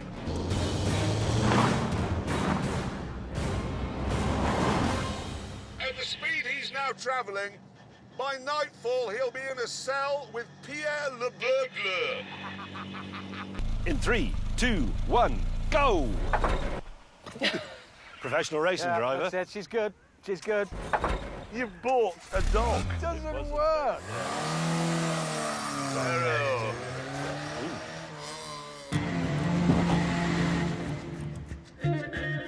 So, James May's experiment is an Aston Martin DBS, twin turbo, faster than an ancient rusting Renault 9. 18 seconds. Stop sounding excited about this ridiculous escapade. 2, 1, begin. Right, let's get this charade over with, shall we? And prove that James is mad. The point of having a GT car with tons of power is that it makes you feel good, and it's nice, but it's not quick. All cars in the real world go at the same speed because how fast they go is dictated by external factors, not the car itself.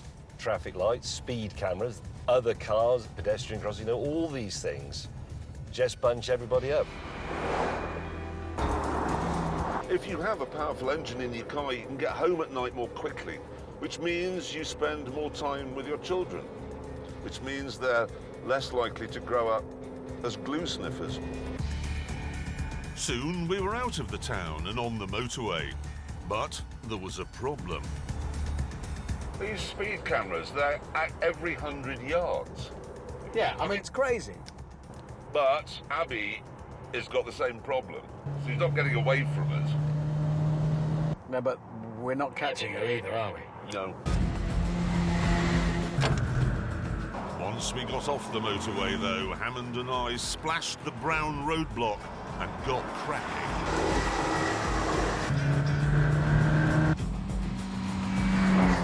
Abby is a brilliant driver, make no mistake. She's a lot better at it than me. But I've got 14 times more horsepower. All I had to do to catch her then was overtake everything. But that wasn't easy.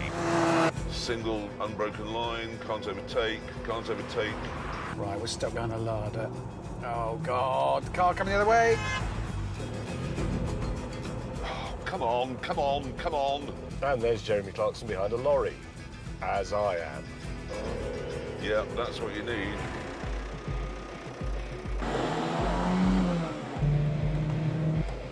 Town.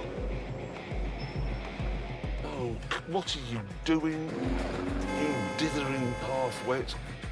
In James's real world, we weren't getting any breaks. Oh, great. Digger. Oh, God. Let me first of all explain the basic recipe for a BMW M5.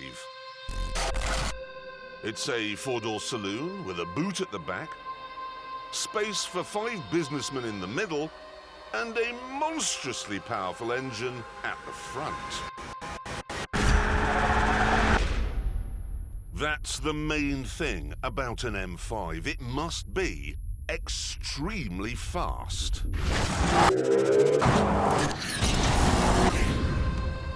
And this one, they say, is the fastest ever.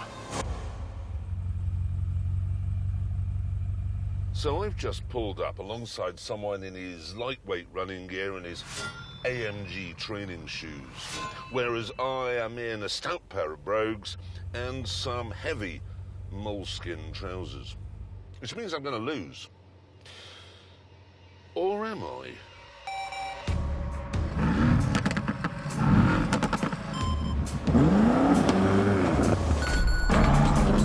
Oh, that hurts. That was 0 to 60 in 3 seconds. I can't go back forwards. That's 100 miles an hour in about 7 seconds. 120. 30 miles an hour as I cross the line. Even at slow speeds, it is quite loud in here, which is why I'm wearing this silly face microphone so you can hear what I'm on about. The noisiest part of this car, however, is not the engine.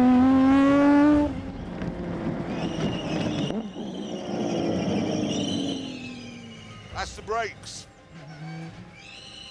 They are quite squeaky. Actually sounds like I'm stamping on a piglet. And things get worse when you put your foot down.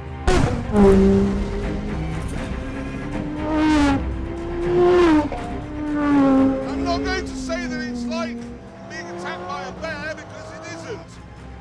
But it is like being in a room with a bear that's thinking of attacking you.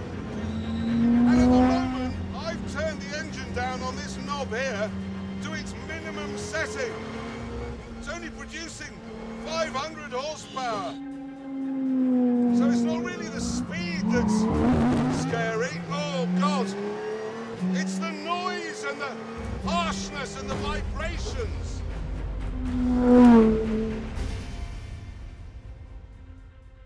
It's not a very well-equipped car either. The windows don't wind down, for instance. There are no toys at all. And you only get half a steering wheel. However, there is one amazing thing you get for your £1.8 million. An all-expenses-paid trip to a racetrack of your choice, where an Aston Martin test driver will teach you how to drive your car, not with the engine wound down to 500 horsepower, but with it turned up to the max.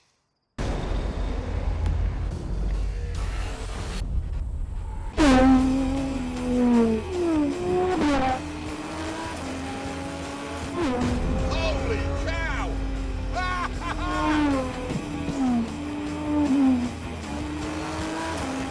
The engine is now producing 820 horsepower, and the speed just beggars belief.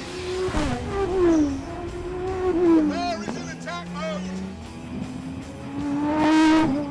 The figures say it'll do 0 to 60 in 2.9 seconds. And has a top speed of about 208 with that wing on the back. But it feels a hell of a lot faster than that. Oh, God!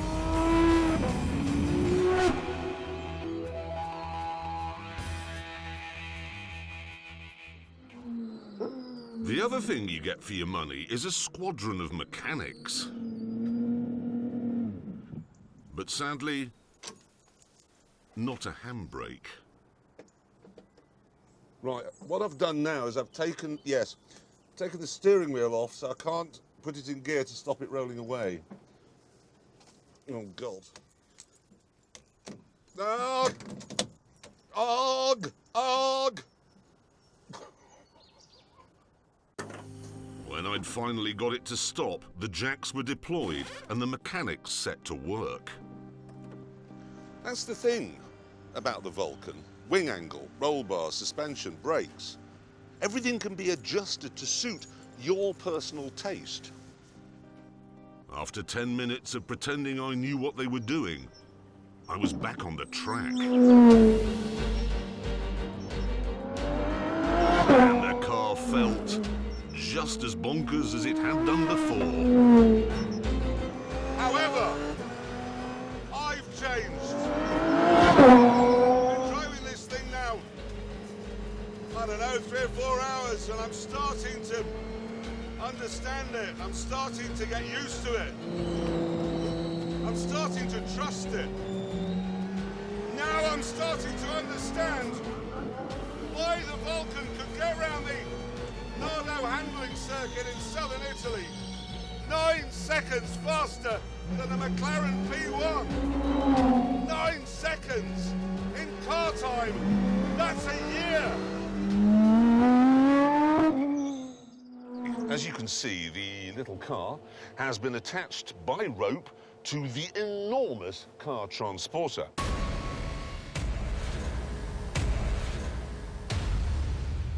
Which I've just noticed has a face. It's Booty McBoatface. The challenge I'd come up with was to see if the 1-ton C3 could pull the 13,000-ton ship a distance of 25 meters. Right, now I should explain that my colleagues, May and Hammond, think this is a stupid test. They say the aircraft only develops 151 torques and that isn't enough to pull a medium-sized child. I, however, disagree. Let's do this!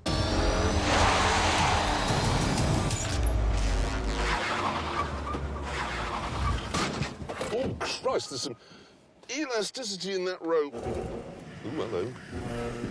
Why is it going backwards? This is a bit of a worry. Is that ship? The ship's going back. Look. The ship is going back. What? The situation's bad. As we reattached the tow rope, I wondered what had gone wrong. Why did he put his engines in reverse as a sort of amusing joke? I mean, he is Greek, the captain. We're not German. We didn't mess your economy up. With the rope reattached, we began the test again. Here we go.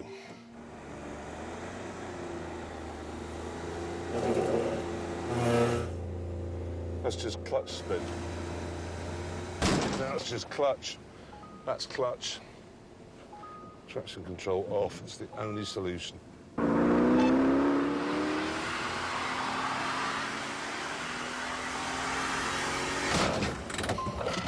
Hang on. I think that ship is moving. I think we're getting further and further with each pull.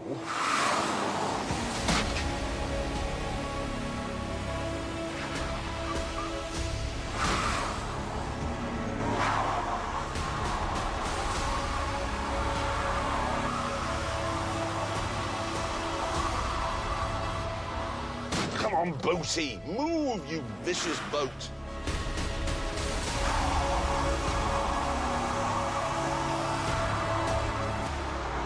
Give it a bit of left and right.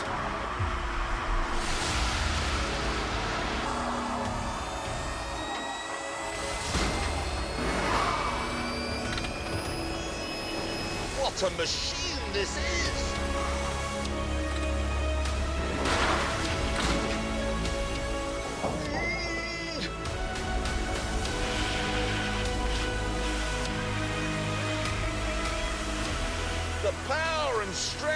Citroën.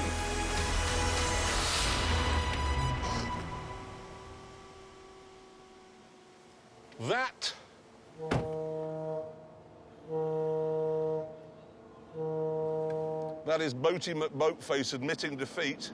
What I have here is a comparison between this Neo EP9 and the Rimac Concept One, in which I had my little tumble down a Swiss mountainside.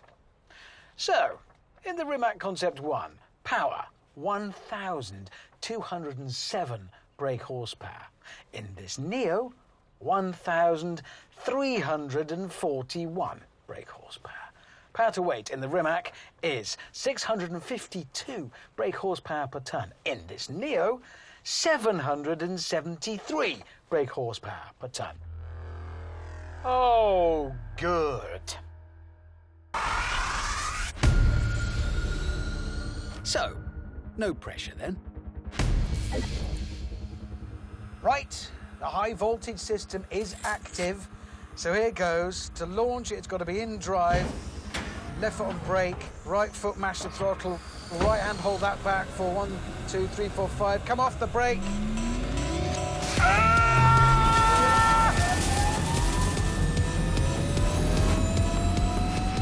Sweet Mary, Mother of Jesus!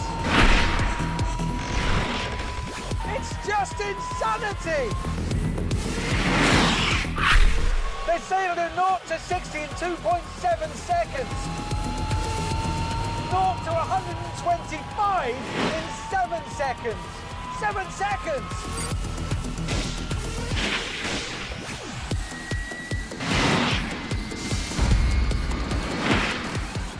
That direct, immediate power you get from these electric supercars is like nothing else.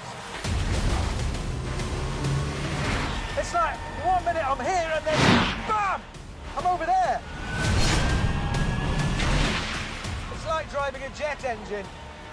Something else about which I have bad memories. This is a bad place. However, there is some good news for people like me. The brakes! Whoa! That's put everything back where it should be. My eyes have come forward, my lungs are on the front again. Oh!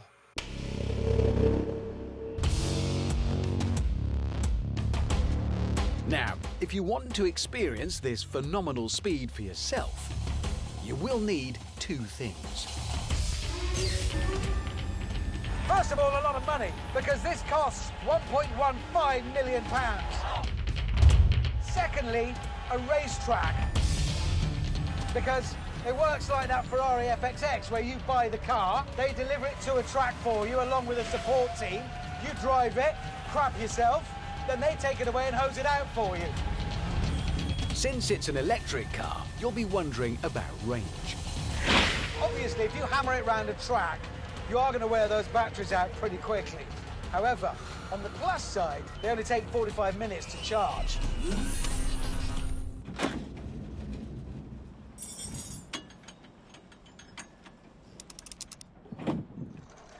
On the minus side, you have to take the batteries out to do it. And as they weigh 317 kilograms each, you won't be doing that on your own. It is a bit more of a faff than, say, a can of petrol.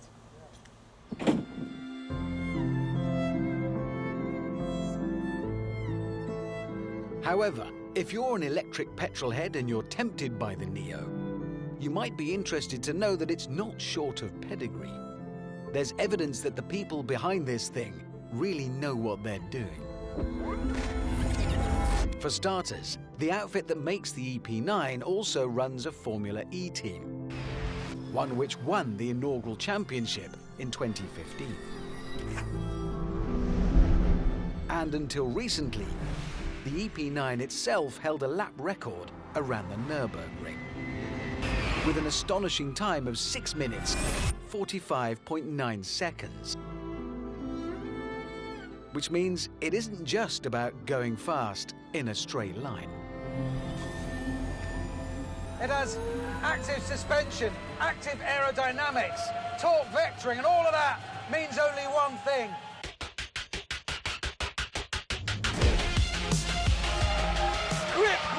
grip!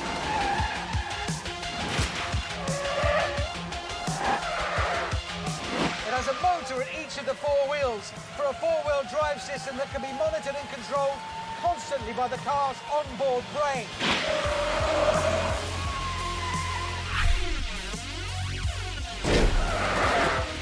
Add to that the active aerodynamics on that vast wing and a diffuser running the length of the car. It produces more downforce than an F1 car. Jesus! It's like driving an octopus! There's no doubt that as a piece of engineering, the Neo is deeply impressive. And then, slingshot!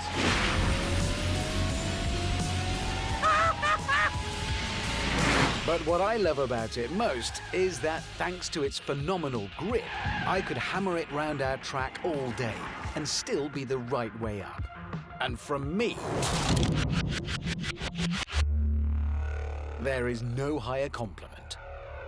Now, there are many ways we could get across this fascinating country. We could use horses or tuk-tuks or tractors. But Mr. Woolman decided we should meet at this very spot with 3 boats. And that hasn't gone down very well with my colleagues. No. There we go. Because I hate... But I'm from Birmingham. I've explained this, which is as far as you can get from the sea in the UK. Full of canals. We don't do boats. People from Birmingham are always saying, it's the Venice of the North. It's like Venetians always say, we live in the Birmingham of the South. It's Canals like are just for moving coal around. I don't want to do that either. I'm from Birmingham. I don't ski and I don't do boats. End of. I signed up for a car show. Yes. Not cookery, not restoring frescoes, and not boats. I don't like boats. You can't trust a boat. That's exactly the right You word. can't trust any vehicle that isn't necessarily where it was when you last parked it. Problem number 1. They can sink. Cars can't do that. What are the viewers going to think? What? What if you turned on Jamie Oliver and we thought, I love that cooking show. Oh, he's doing some watercolour painting. We did it in lorries. We've done it on motor. Lorries are vehicles. They go on the road. Horses. We do things that go on the road. Went well. Anyway, listen, let's not get bogged down with your prejudices, because the challenge is actually quite simple.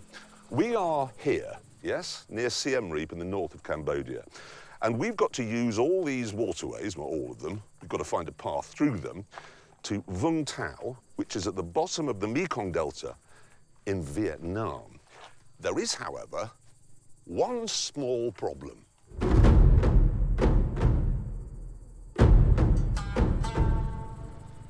As I've said, I'm no expert on boats and boating, but there's no water. No, there isn't. Is that pontoon thing there, is that where Mr. Willman thought we should meet? Yes, now in a field. He's a half-wit, isn't he? Anyway, the problem is there isn't enough water in there to drown a witch. No. So why don't we get some wheels and go and find some water, and then we'll launch our boats there. Right. Having found some wheels, we began our search.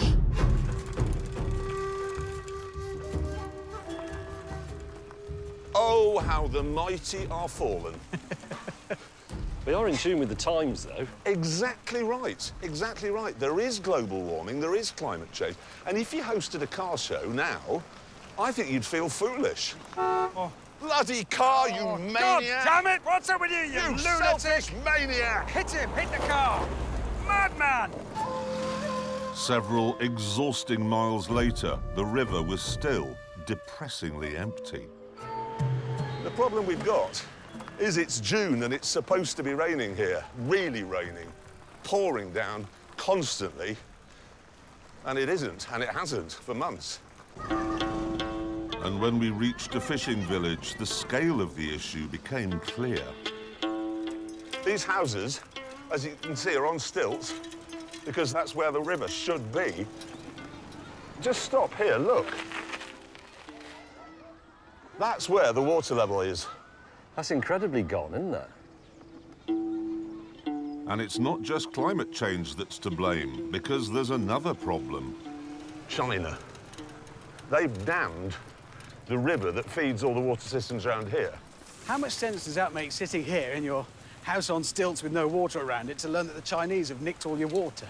But It's a funny world, I'll tell you isn't the it? funny thing is, no, the really funny thing is, China builds a coal-fired power station, what, every 20 minutes or something, and everyone shouts at them saying, oh, you're killing the planet. When they build a clean, green hydroelectric dam, everyone shouts at them saying, oh, no, look, you're killing the planet. Well, it'd be nice if they can do it without nicking somebody else's water. Eventually, though, we found a lake. Oh, look at that. Hello.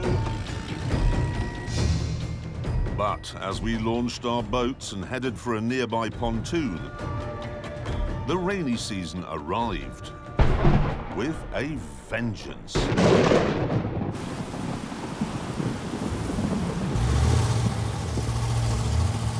God above.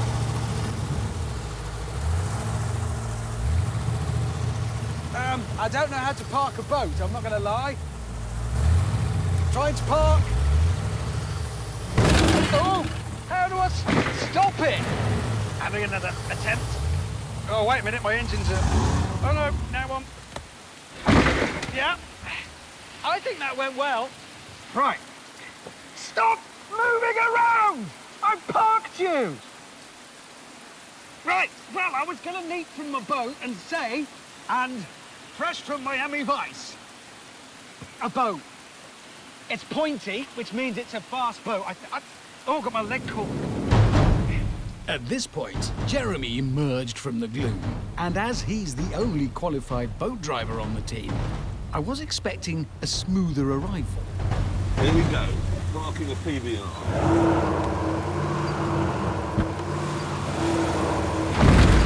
Oh! No! Oh, brilliant. It's really windy! I'm backing in. Oh, no, that's not... Totally uncontrollable.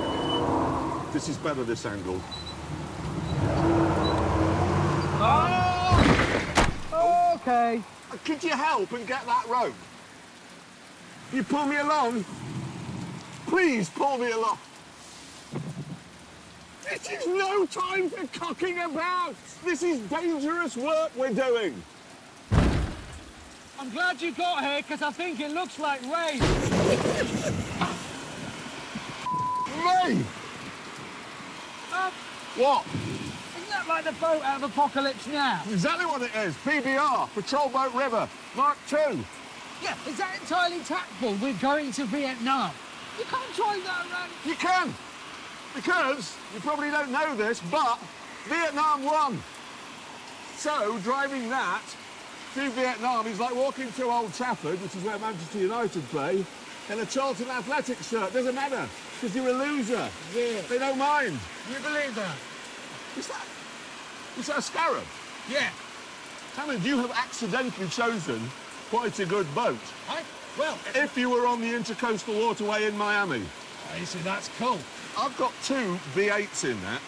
I've got 2 V8s in there. How many horsepower? 850 in total, 425 per engine. Oh, it's too much. What have you got? 350 aside. I got 700 in total. 850. Yeah, but that's better. It's not. What do you think May will have? Sun. Probably. Bit of luck. Soon his late arrival was explained. He'd come from the 18th century. Look at that! That's the world's least appropriate thing. What was he thinking of? How old is that thing? James, about 60. You ready with this rope? Hang on, it's going backwards. Why is it doing that? It is absolutely hopeless. It's got one knob and one wheel. Oh, here he comes. He's coming. He's trying a new technique here. Oh, he's broken his flagpole. James. Yes? That's the most inappropriate thing I've ever seen. What do you mean? Well, it's entirely not designed for where we are. It's a riverboat. It's We're a on a pleasure lake. craft. Yeah, but we're going to be on rivers, and it's only a gentle lake. It's not stormy or anything. Really? Have you got a big V8? No, of course I haven't. What is it? It's a 4-cylinder diesel. Power? Yes? 99 horsepower. When was your boat built? 1939. Wait, it's 80 years old? Yes. That's 80? It's older than the Battle of Britain. So it's an antique. That is an antique, yeah. Is that... You're sailing in a sideboard? Pretty much. How much was it? £16,000, including... What? You paid 16 for that? That's shit, that's a Ford Focus, and it's got a new engine in it. Is that vulgar-looking thing that I don't even want to look at down there yours? Yeah. How much was that? 23. Really? It's reasonable. Well, how much boats cost? 23. £23,000? Yes. How much was that? What? You bought that from a scrap. PBR? Yeah. Mine? How much was it? Yes. It's What? 100,000. How much? How much? 100,000. $100,000? $100,000 what? No pounds. £100,000? Yes, it was. You spent 100 grand on that? Mm-hmm. But that's... But it's a... Well, actually, the problem is... Is that because of its provenance? No, I had to build it. Well, it's not real. No. Hold on. Yes, it's incredibly complicated. They had to find the original designs of the original hull, work out where the engines went, why it's mid-engined. It was an immensely complicated thing to do, and I've done it. And I brought a little bit of history, at great expense, back to Southeast Asia. It's a fake, though. That's essentially a kit car. Is it based on the chassis of a Beetle or a Triumph Herald? It's a purpose-made chassis. Yes, exactly. It's a purpose-made chassis. And brand new engines. 100 grand on a... I think what we've got here, can we do some car stuff? What we've got is a Corvette, definitely. That is a Corvette. Nothing wrong with that, actually. Big engine, inexpensive. Yes, plastic and inexpensive. A Mercedes G-Wagon, which it is, Yeah. and a Rover 90. Yeah. I'll actually go with that. I just thought of something. I haven't christened my boat. So I quickly organised an official ceremony. May God bless this ship and all who sail in her. That's what it's like when the Queen does it. Good thing is, I've now got a bottle of wine on my my boat, which is called Dumas, by the way. Is it? Yeah, means boat machine. With the christening ceremony complete and the rainy season over, it was time to begin our epic 500-mile voyage. Thank you. Oh, sorry. We are underway. The Dumas is mobile. I've just noticed that Hammond's boat's called Razzle Dazzle. That's sophisticated, isn't it? The first leg of our aquatic road trip involved a sprint across the Tonle Sap Lake, and I'd been looking forward to unleashing some speed and power. Sadly, though, that wasn't possible. OK, the problem is, and it is a big one, despite that massive rainstorm, this lake is 80 miles across, and at this time of year, it should be 5 times more than that. This is not the best camera work you've ever seen, and I apologise, but I think it makes the point. This road here, this is the road that goes round the lake. But the lake, at the moment, is only that big. It just isn't big enough, which means it isn't deep enough. And don't worry, the irony is not lost on me. Man who hosted a car programme for 30 years, limited to 7 miles an hour by global warming. Is your boat, how can I put this, having a dump? It's not... Is that mud? Yes, that's mud. You're grounding out. Basically using a boat in a field. This did not happen in Miami Vice. Shallowness wasn't the only problem. We also had to deal with an underwater labyrinth of hidden fishing nets.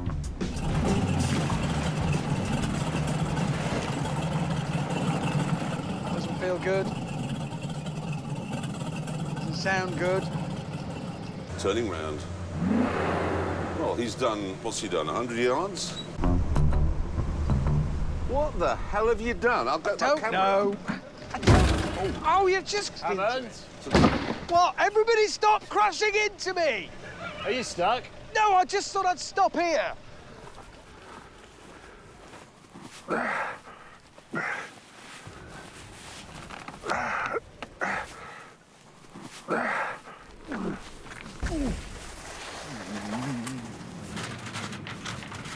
What the...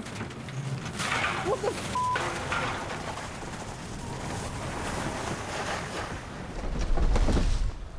That's what you get for encasing my car in ice, I guess.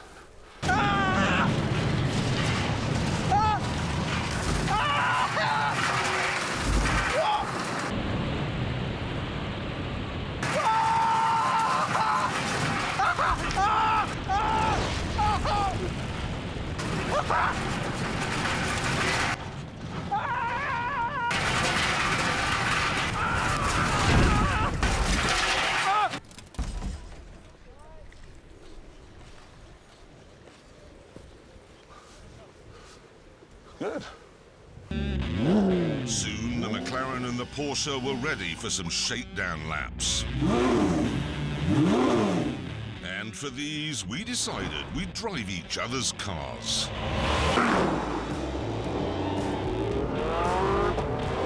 Straight away, I can tell you that this doesn't have the brutality or the savagery of the McLaren. Because it has rear-wheel steering and four-wheel drive, it feels secure and safe. And that gives you the confidence to play about.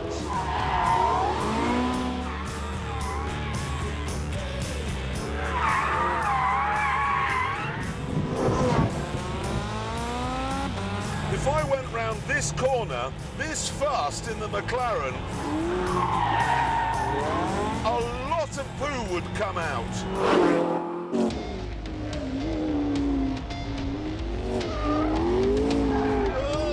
There's poo coming out now! Jesus. It's spinning its wheels in sixth.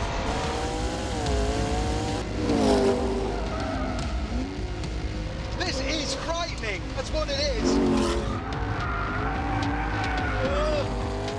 More poo. I didn't think it was possible to shit yourself to death.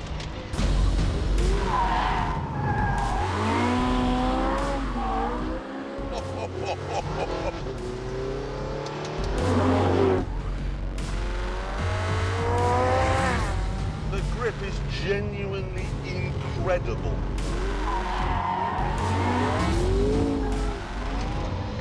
There you go. In the savage and unforgiving P1, my nerves were shot to pieces, but I too was falling in love. 903 horsepower. Oh my God! Oh, you bad, bad, naughty car! Jesus. This recalibrates your mind. I didn't think anything could be as exciting as that Porsche, but this is. This is brilliant. Absolutely brilliant. Oh, what a car. I love it. Well? This is rubbish. I was just thinking exactly the same about this. Were you? This was boring me to death. It was like being stuck in a Victorian woman's novel. Well, I'd rather that than being stuck in a telephone box with a panicking gorilla. Rubbish. It was trying to kill me. I It was know, trying to hurt me. It wants to hurt me. Oh, that's why I like it. This is a missionary position car. Razor blade in the hands of a surgeon, sickle in the hands of a drunk peasant. Downton Abbey, Breaking Bad. That's crystal meth, that's some iffy weed. Fine wine, crate of Nuki Brown. Schooner of sherry, absinthe. James Bond, specifying his martini to be shaken, not stirred. Begsby in Train Spotting, lobbing a pint pot over his shoulder in a nightclub and starting a bar fight. What?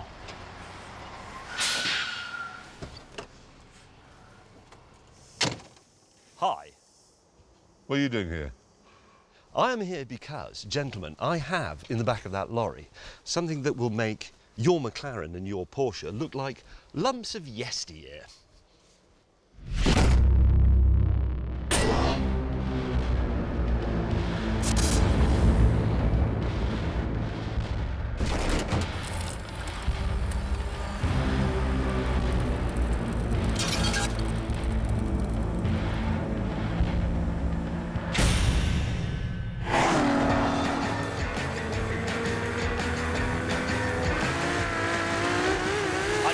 Remember the last time a car, or indeed any sort of thing, gave me a fizz like the Ferrari.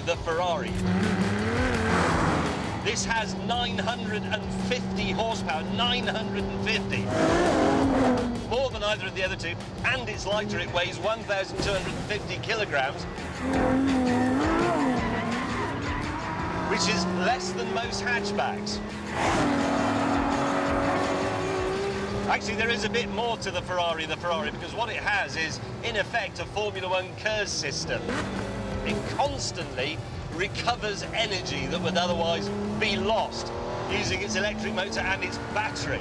So as I brake there, the car is actually saying, that energy, I'll have that. Straight. This is what 950 horsepower feels like.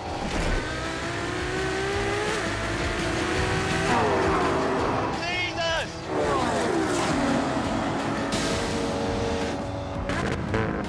This, I believe, will absolutely mince the other two. Oh, man! James was obviously talking nonsense, but there's no getting around the fact that these three cars take automotive science to a new level.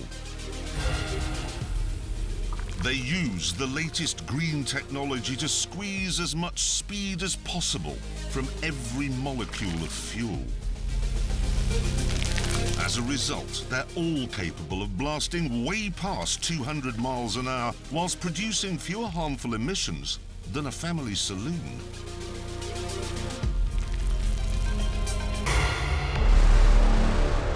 What we have here, then, are three incredible machines which, at a stroke, have made the traditional supercar look wooden and old-fashioned. Welcome, everyone, to the hypercar Holy Trinity. In that door mirror, I have a £1 million Porsche. In that door mirror, I have a £1 million Ferrari. What a toy box today.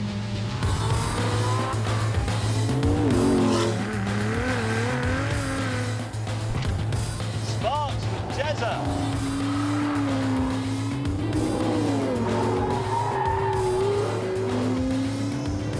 I don't think so, Hammond.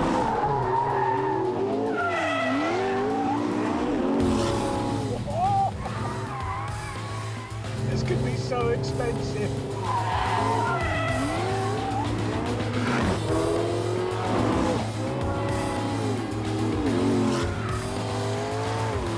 Engage boost.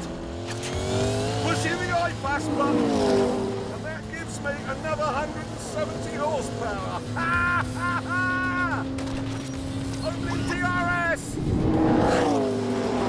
Oh my bloody Mike!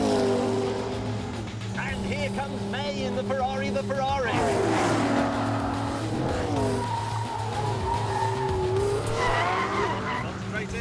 Concentrating.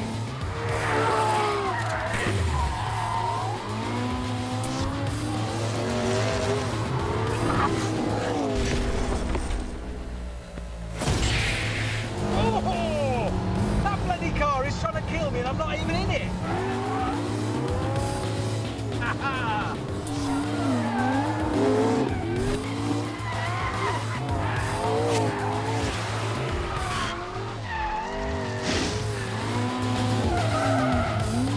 We could have played out there all day, but before we ended up in a £3 million crash, we decided to start the tests to see which of the cars was best. I came up with the first one, mainly to annoy gatecrasher May.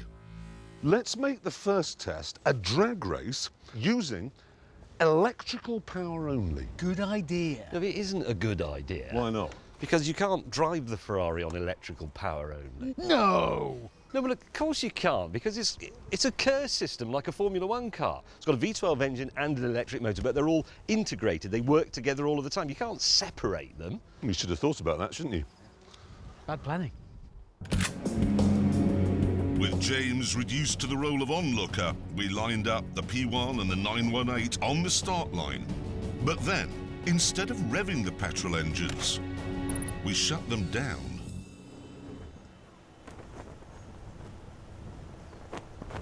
That is weird.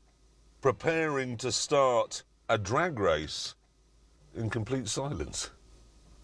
I still have 2 electric motors that together produce 285 brake horsepower, which is 109 more than the 1 electric motor in his McLaren. Oh, yeah.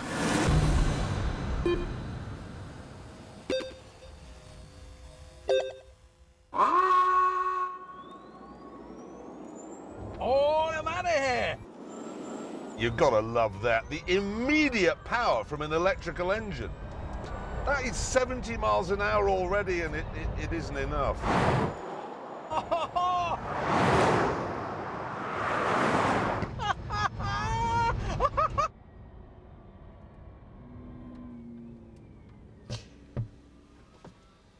Who won that? It was me, wasn't it? Yeah, but it's not important, though, is it? Is it not? No, it's just not relevant. Right. In a drag race, it's irrelevant which car gets there first. Yeah, yours is the better milk float. Back in the pits, Hammond had an idea for the next test. We've got to drive to the hotel, yeah, haven't we? Yeah. It's about an hour away, and it gives us a chance to see what they're like on the road. That's a good point. Real world. That is a good point. I can't do that. I can't drive the Ferrari on the road. Why? Well, it's not registered. It is, got number plates. No, that's just pretend number plates. If they register it, it becomes second-hand and they have to pay the tax. That's why it came in a lorry. So you can't drive it on the road either? Nobody can drive it. It's not road legal yet. Oh, no. Mate, that's... Oh, that is such a shame. It's an hour of... Oh, sorry, James. That's really a rotten bit of luck, because you've come a long way from Italy. I can't give you a lift, because there's, like, the soundman's headphones on the seat and the mixer. No. Turned out there's literally nothing I can do. Soon, Richard and I were enjoying the world's best ever commute.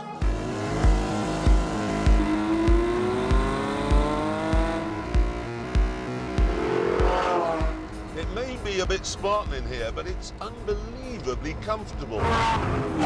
Because it uses electronics rather than traditional anti-roll bars. And that means there's no physical connection between the wheels. So if one goes over a bump, the others aren't affected. It's uncanny. It's like being in a Rolls-Royce Phantom.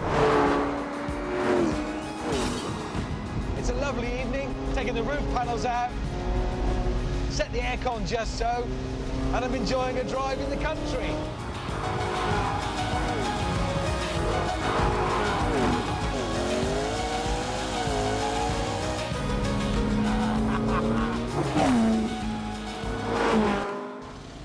Meanwhile...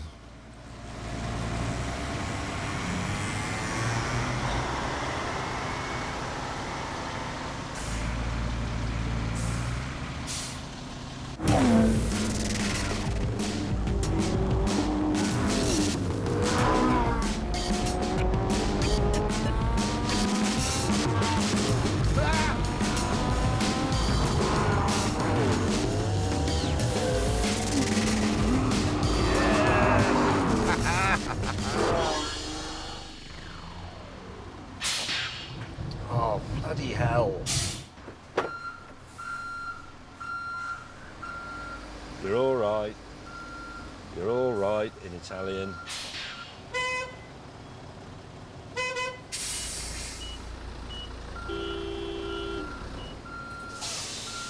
Oh, God. Keep it diagonal, obviously, while crossing these things. Oh, shite! Oh! Oh! Look at you with the wheel in the air. Can we please try not to make this look like it's a problem? Because the ladies and gentlemen think we're hopeless. I tried to drive myself out, which went well. Speed and power. He's just dug himself a hole. So I asked Hammond for help, but predictably, his pickup truck chose that moment to go into one-wheel drive.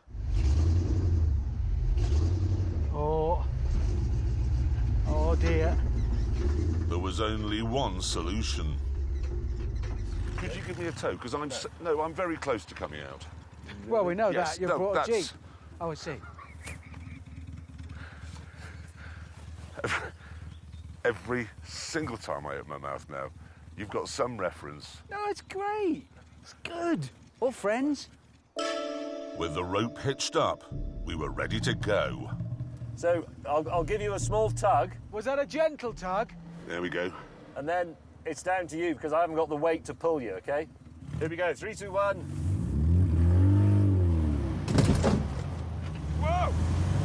exciting.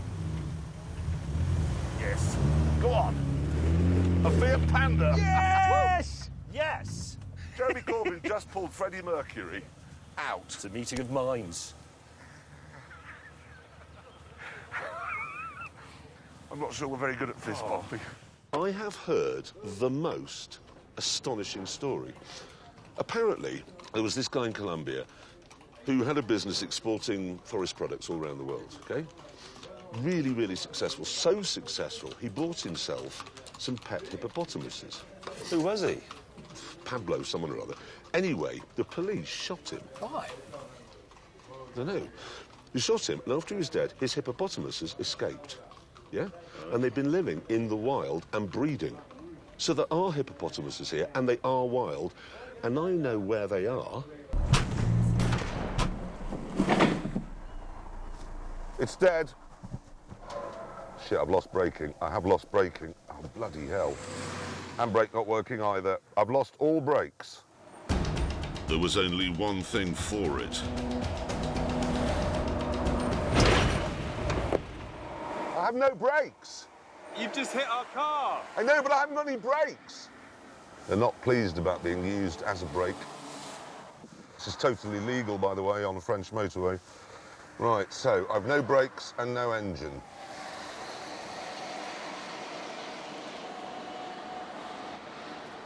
Think, Jeremy, think.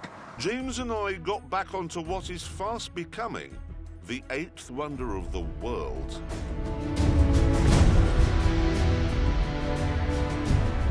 China's road network.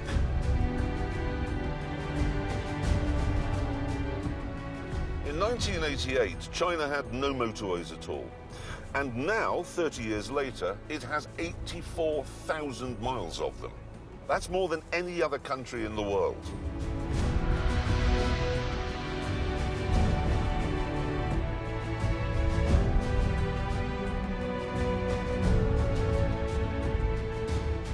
And they're only just getting into their stride. Since 2011, they've been building 6,000 miles of motorway every year.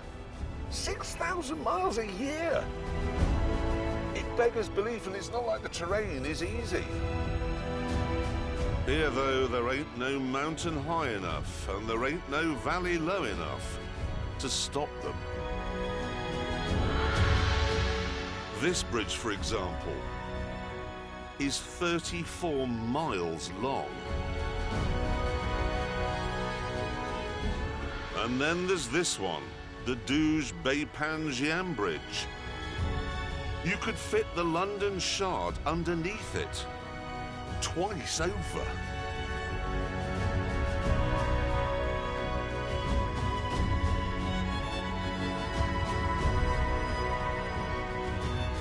I'm telling you, in Britain, we're doomed. We're doomed.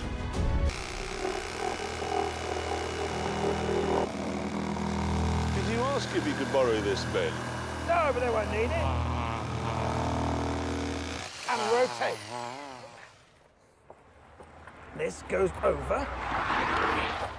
It'll require a little bit of persuasion. James May just drifted perfectly behind you there. This is another of those weird days. With his tyre covers made, Hammond decided not to hold back.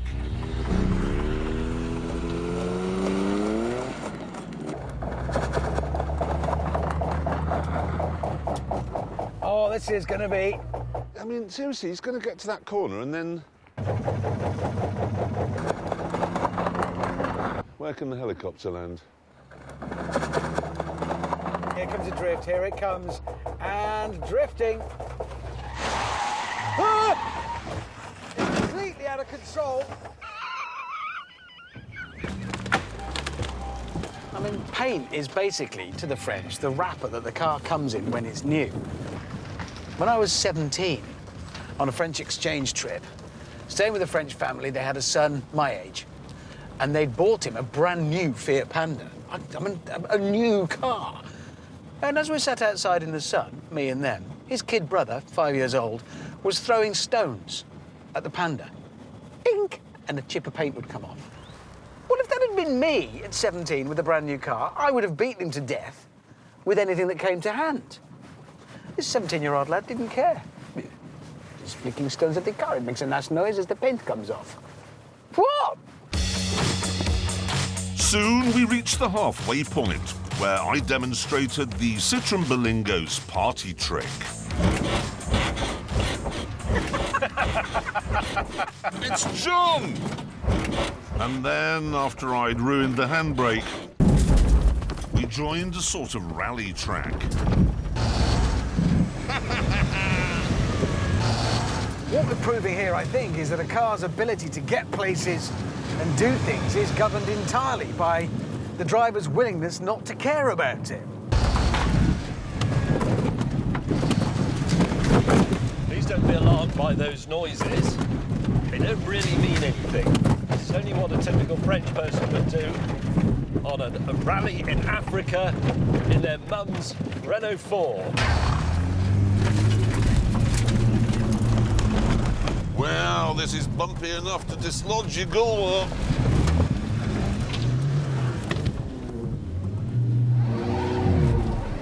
Ah, il ne marche pas. Oh, merde. Ah! Monsieur, où est la boulangerie? Il est là, Ouais. 200 mètres. Super.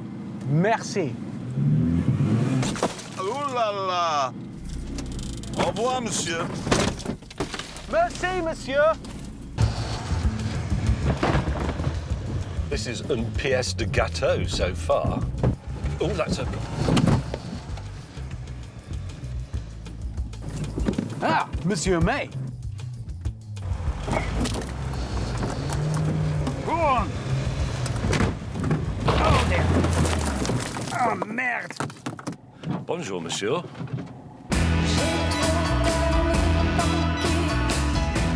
As we got closer to the summit, the going got even tougher.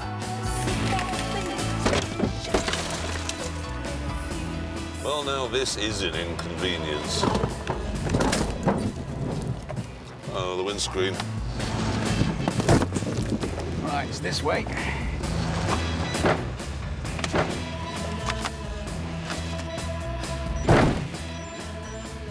Oh no, my dishwasher. Oh, hello. My family car can go down here, no problem at all.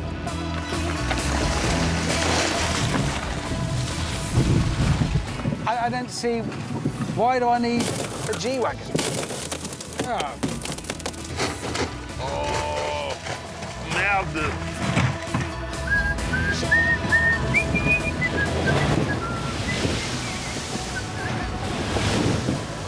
Allez!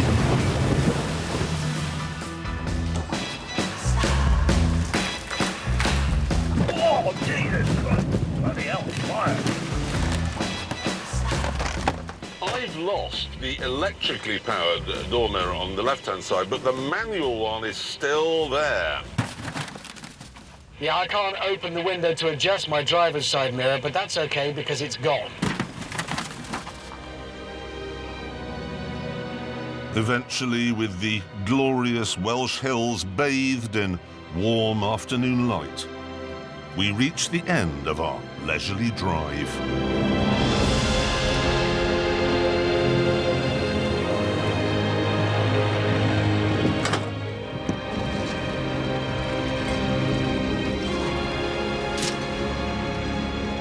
Hammond, Wow, look at the view over there. that is just something else. Look at that. It's even got a little house in it, look like it's been designed for a train set or something. It's It just is perfect. Absolutely gorgeous. Oh, hello. Bonjour, monsieur. mean, look at that. Unbelievable, isn't it? And I tell you what's interesting. The crew, using all those 4x4s, they've made it, yeah? Yeah. But so have we. Exactly. Yeah. Some damage was done. That's just wear and tear. It's patina. It's what happens. I think the French might be right. I think they are right. I've just had a thought. What? Your dishwasher. Oh, God, my dishwasher, because Hammond drove into me. Oh, sorry about that. Yeah, I wasn't Where's your concentrating. boot release? Ah, Is it in the door? Yes. Right. That's a design flaw. I think the only answer for Rolls-Royce... Hold on. I just heard... Is there a phone in there? No, you had a stroke. Again. I'm sure I heard a phone. Wait a minute. No, I'm sorry. Was it you? It's my school alarm, I'm sorry. Your what alarm? My school alarm to pick my kids up from school. Oh, well, you're a terrible parent! Oh, ladies and gentlemen, the art of great parenting. I was going to say, we're going to call the NSPCC on you. How old are your children? 11. Oh, for God's sake! She still hasn't moved. Oh, they'll be fine. I wasn't that interested.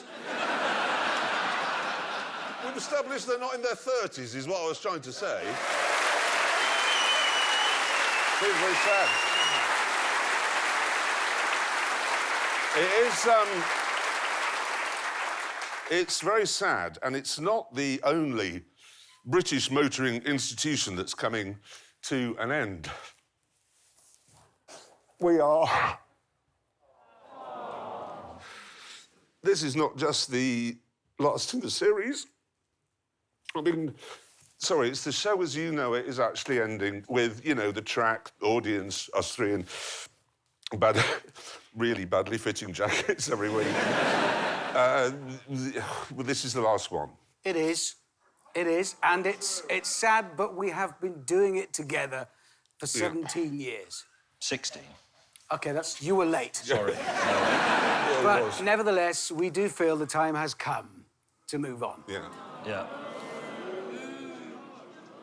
The problem for us is we can't make an announcement as momentous as that and then just walk out of the tent, can we? No, we can't. So we've actually put together a montage of some of the things we've done, not just at Amazon, but also with our previous employers at the BBC. Here it is. This is going to take forever.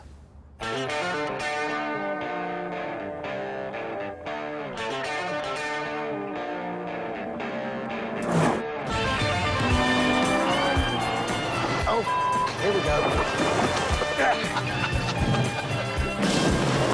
What are you doing? Oh, my God. It's carrots come out.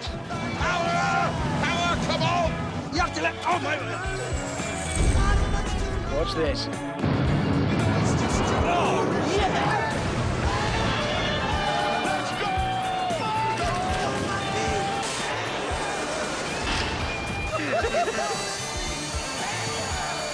Holy shit. We are, in fact, at the cutting edge of cocking a bet. Am I dead? I can't believe I'm looking in... Whoa! Oh, this could go so wrong.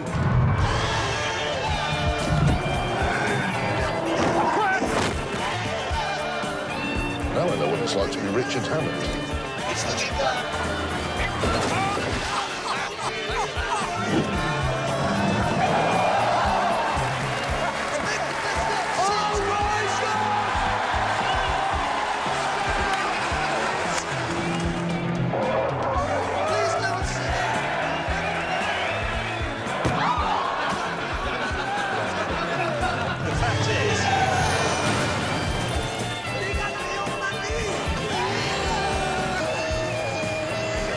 Oh, shit.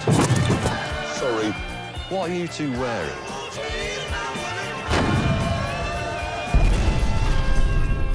You bastards!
Whoa!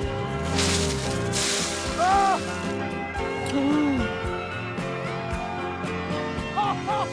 We have travelled far!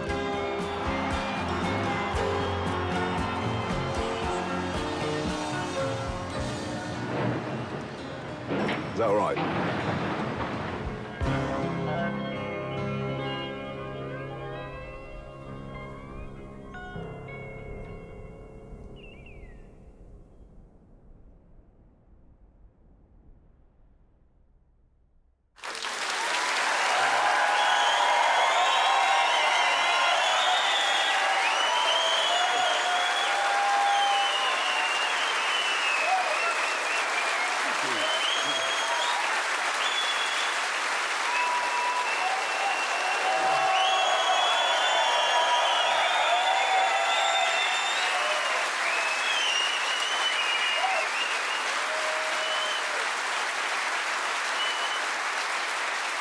Thank you, honestly. Tell you what, though, we haven't half had some laughs. Well, I mean, it was brilliant, wasn't it? Yeah, it's all just brilliant. I mean, I'm just going back in my head, there's the cow on the Camaro, the indestructible Toyota, Oliver. Yeah. Beach buggies across the dunes. Yeah. I mean, that was... Driving down that ski... I was in there, driving down the ski slope in Colorado. That was one of the best things I've ever done. Yeah. My horse mating with your horse whilst we were both still... I don't like that so much, no. Him falling off his horse. Him falling off his motorcycle. Endlessly, that was always funny. And the great thing was, in all of the years we've worked together, every single time one of us fell over, there was never any sympathy. It just burst into laughter straight away. He hurt himself! A whole 17 years of your mates not giving a shit. Says, well, anyone out there got fond memories? Yeah, well, James hitting his head in Syria, that was hilarious. Yeah. At least I can't remember. What? Just caravans. Oh, God, endlessly caravans. No, the disintegrating caravan. He just goes on. Spitfires. Sitting in a Spitfire, looking at your two mates, also in Spitfires, was just... Oh, yeah, Vietnam. God, I hated Vietnam. I liked it. I mean, I liked Vietnam, I just didn't like being on a motorcycle. Well, we've done Italian supercars. I mean, there isn't an Italian supercar. We did the the cheap ones, I know, and I blew the Maserati's big end right through the windscreen of your Lamborghini. You literally threw an engine at me. Yeah, I did literally throw an engine at his head. It's all been epic. Don't stop. What? Don't stop. Carry on, please. Well,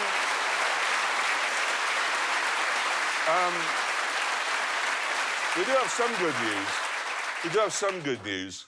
We're not. Oh. We're not stopping. We can't, we'd have to get jobs. No, we're not actually stopping. No, I mean, the truth is, Amazon loves us.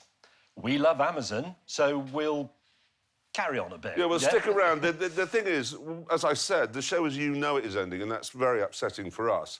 You know, the audience and and this sort of thing and the track. But who'd like to see us doing more big adventures? Yeah. Road trips, specials. Who wants some specials? Yeah. Thing is, there is. Thank you.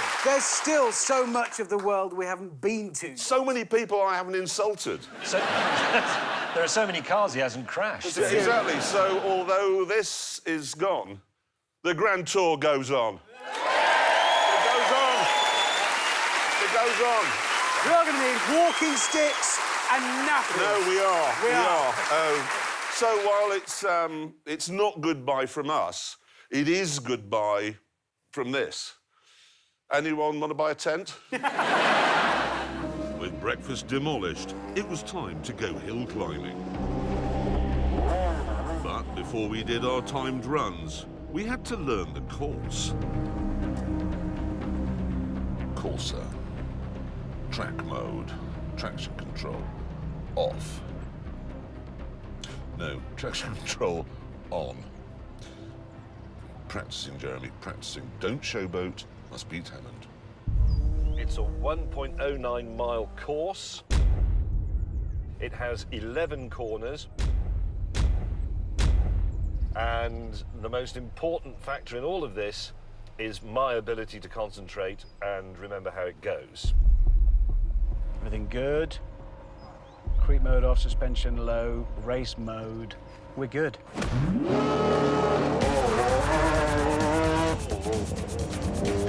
Okay, that's a good start. It's a bit wobbly going up here, but oh, lordy lord. Jesus Christ, it's tight and narrow.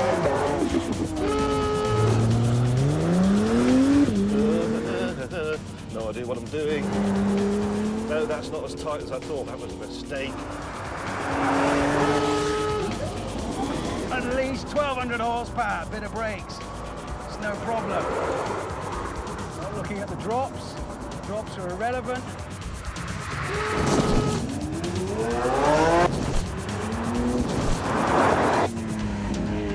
Balancing it through there nicely. This is starting to come together now. This is the long right-hander, I think. No, this is the long right-hander. It's bloody complicated. Getting on it, getting on it, getting on it. This could go so wrong. With the practice session complete, it was time to go against the clock. And for me, this was a problem. Because the rules said that in timed runs, I had to wear a helmet. No. No. Right, well, I can either drive like this with a helmet on, or... What the hell are we going to do? It was time to break out my genius. Lamborghini's got one of their test drivers here. He's about this big. What's your name? Giacomo. Giacomo. Giacomo is the Italian name. Giacomo. Giacomo. Giacomo. Giacomo. Whatever. Don't worry, you look exactly like me. I'll tilt that camera down, it'll make you look taller. Be fine with a crash helmet on. Yep. Curly hair, same as me. But you've got to sound like me. All right.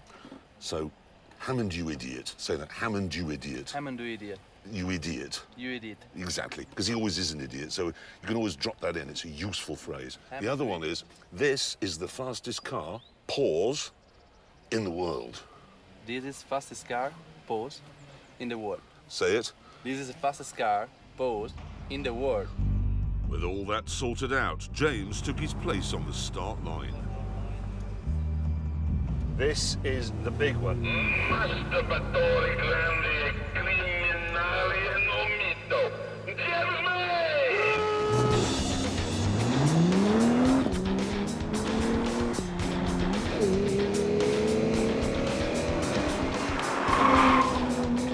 is the tight right-hander, so dab of brakes.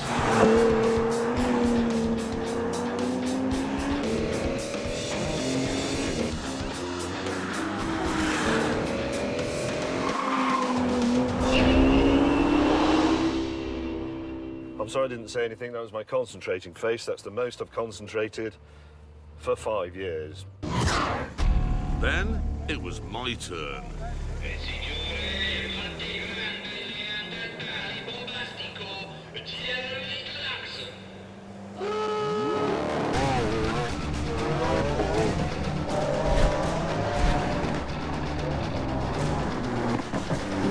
Hammond, you idiot!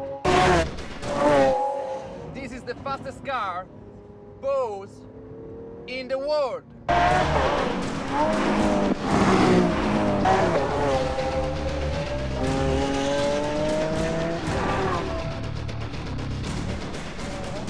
With an astonishing time on the score sheet, Hammond had it all to do, and we decided to give him some encouragement. Hammond? Yeah?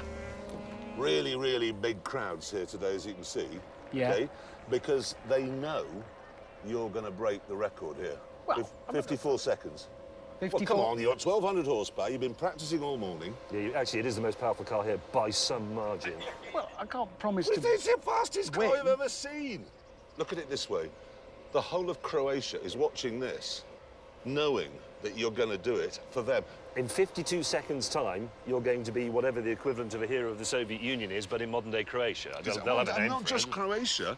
But It's no, the whole spreading out. Eastern European region. Yeah. You have got a lot riding on your shoulders, Richard Hammond. A lot. You will be on a coin. Thank you, His guys. face will be on a coin. Or a stamp. Oh, I'm quite nervous. I'm suddenly nervous.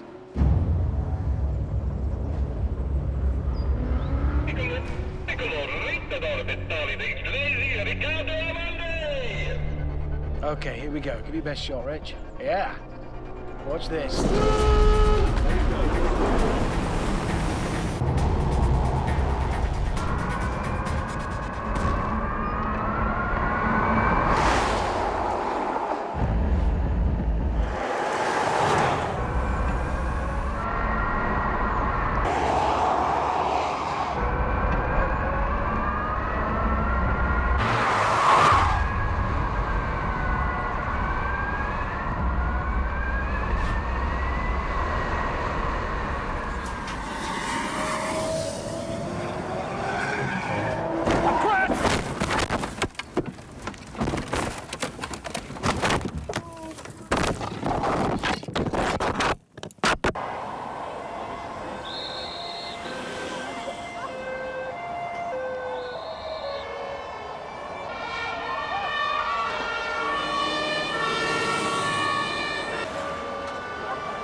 Right, I have the times here. Are you ready? Representing the present day. The Honda NSX did it in 1:20.4. OK? Representing the past, the Lamborghini Aventador did it in 1 minute 10.4. And this is the big one, representing the future. The Rimac did it in 1 minute 14.7. Yes! I am the winner. I am victorious. Wait a minute. The past. You weren't even driving the bloody car. Well, you were driving your car and you crashed it. Yes, but I crashed after the finishing line, like a professional. Hammond, when was the last time you went home after work not in an air ambulance? When was the last time you took your own clothes off at night rather than have a paramedic cut them off in a field? Now, hang on a minute. You crashed after the finishing line, so our cameras weren't there. We had to get that clip from YouTube. That is not professional. That is selfish. Look, I just don't know how it happened. We do. We know exactly how it happened. History has taught us you can't drive in a straight line.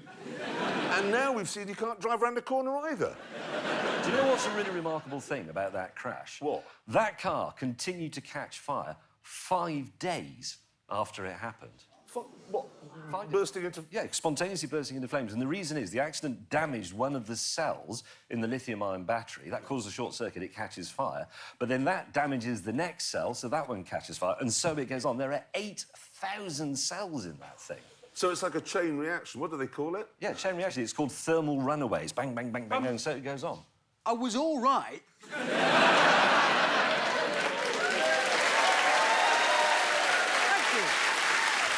Shit. Oh, good God! There's absolutely no grip. Right. Holy crap. You don't need to move your legs. I thought in the wilderness... Oh. Director down. Director down. Wow. We'd run over and help you, but we can't. You all right? Slowly and with dignity, we all worked our way to the entrance. No. No, that hasn't worked at all. Oh, God, that's not worked.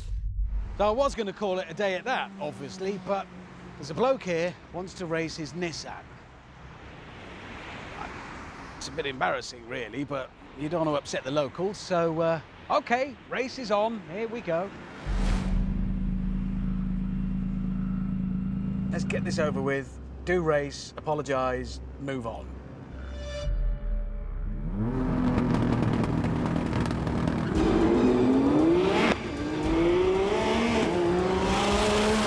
What? He's pulling away in a Nissan Patrol!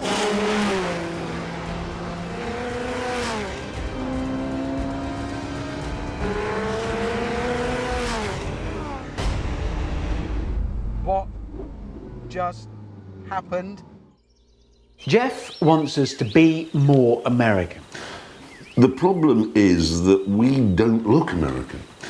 I mean, I'm the first to admit, wherever I go in the world, everybody knows I'm English. Terrible teeth, lacklustre hair, poor wardrobe, big gut. All of these things... Not really problems I've got, let's be honest. No, James, they're the exact problems that you've got as well. Are You're they? looking, yeah. Yes, just awful. Your hair's awful, everything's awful, which is a hallmark of being English. That's racist. It's a true fact. We just look terrible. Not much I can do about that. Well, yes, there is.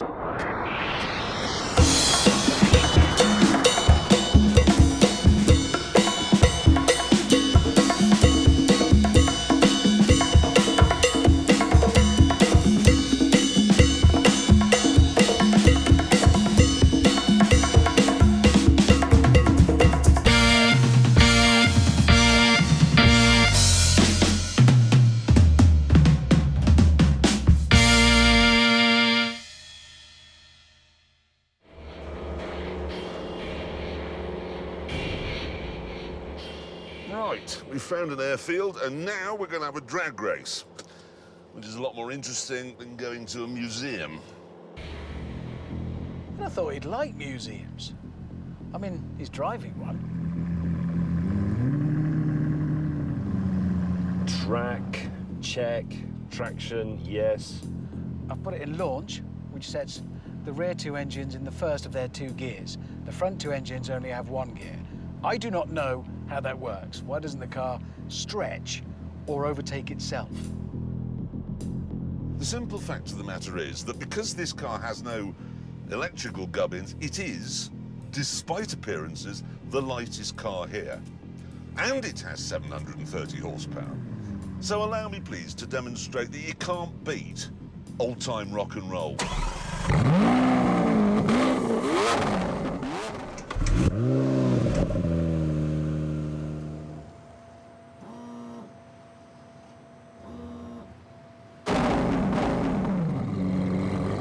Thrust mode.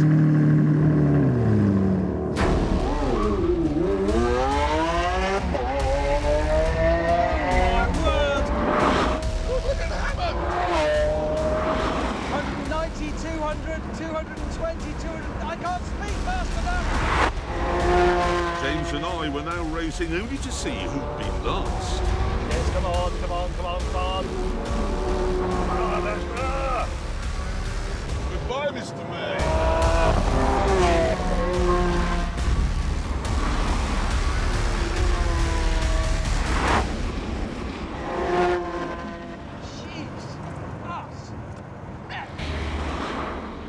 That Rimac just off.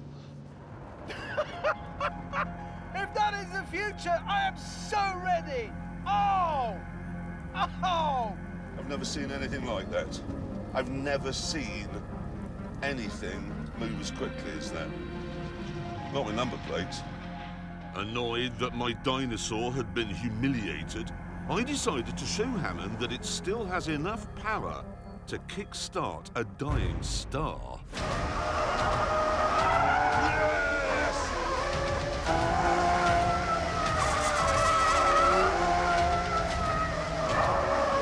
That's what Lamborghinis are all about. Oh, yeah. Which went well.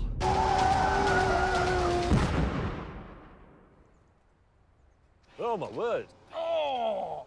Sit rep. The entire tyre has been consumed by the heart of the monster. It has. Do you know the thing was? The tyre pressure warning light came on What could that have meant? Well, it meant that on this, it was specifically telling me there was a problem with this tyre, so I ignored it. Yes. It's a good job you're not an airline pilot. Yes. However, we'll get it fixed, and then, actually, we got to find a track. And then I will be able to thrash you. What do you know? You won't find a track in Switzerland, will you? Because motor racing is banned. What do you mean banned? No, it is. 1955, there was an accident in France at Le Mans. The Swiss banned motorsport. It's still banned today. We can think of something else. Something that requires 4 tyres. Oh, God, I tell you what, though, it does mean another night in his hotel. And you're going to drive there on a space saver. No, I know something we can do. What? There's plenty to occupy us at the hotel. Right, now, over the years, there have been many titanic battles in the world of motorsport, many great duels. You've had Hunt versus Lauda, you've had Prost versus Senna, you've had the Ford GT40 versus the Ferraris at Le Mans. But my favourite battle of them all is this one.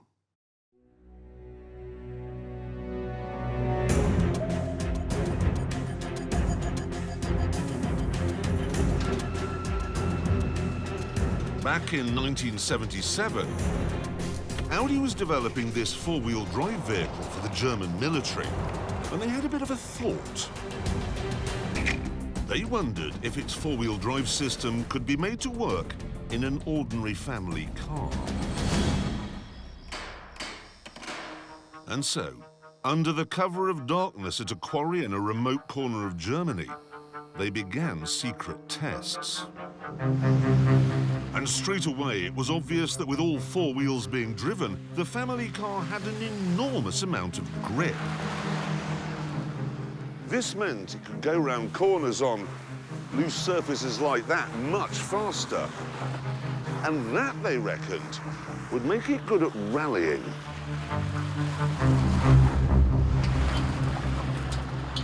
But there was a problem.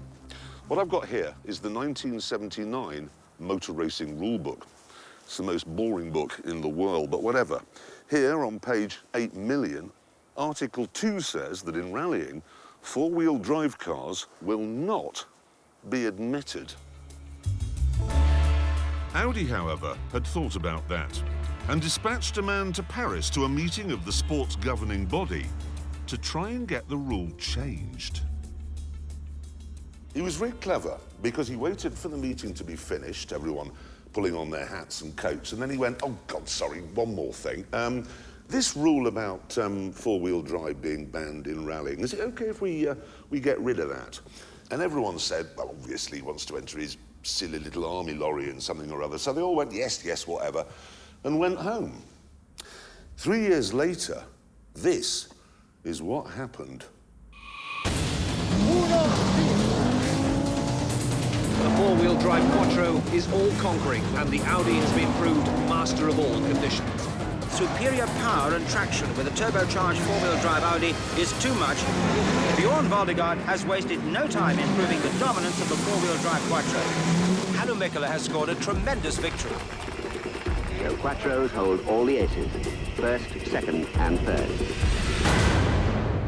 Audi won the World Championship in 1982 with this very car, actually, and from that moment on, everyone knew that to win in rallying, you had to have 4-wheel drive. Well, when I say everyone,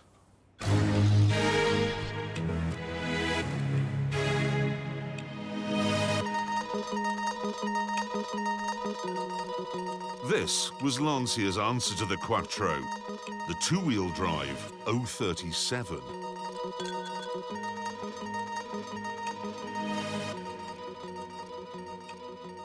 I've got a bit of a soft spot for all old Lancias, but in this, it's not soft.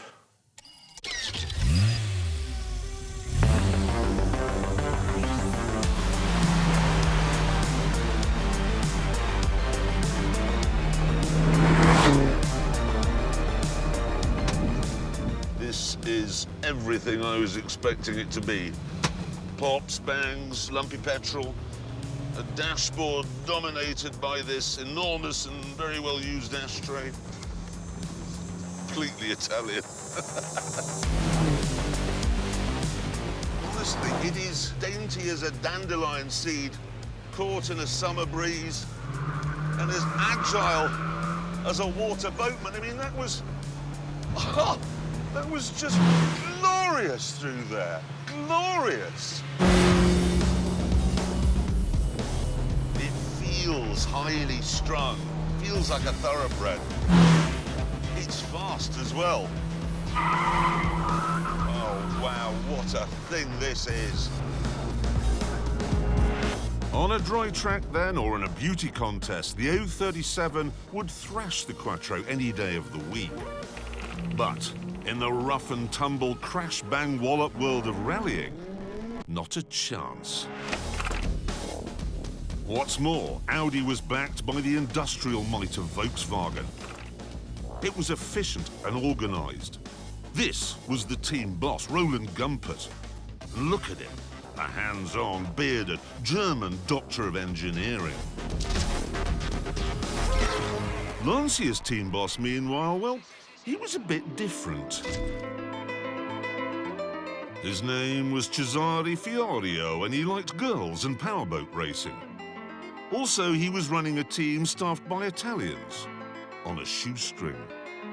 And then there were the drivers. Audi had Hannu Mikkola and Stig Blomqvist and Michel Mouton, En bas que je vois rien, en bas. who had won 21 rallies between them. Quattro was the car on everybody's lips, you know, in rally business. And of course, we were developing the car all the time. It was getting better and better. We were well funded, you know, and that time it was a big team.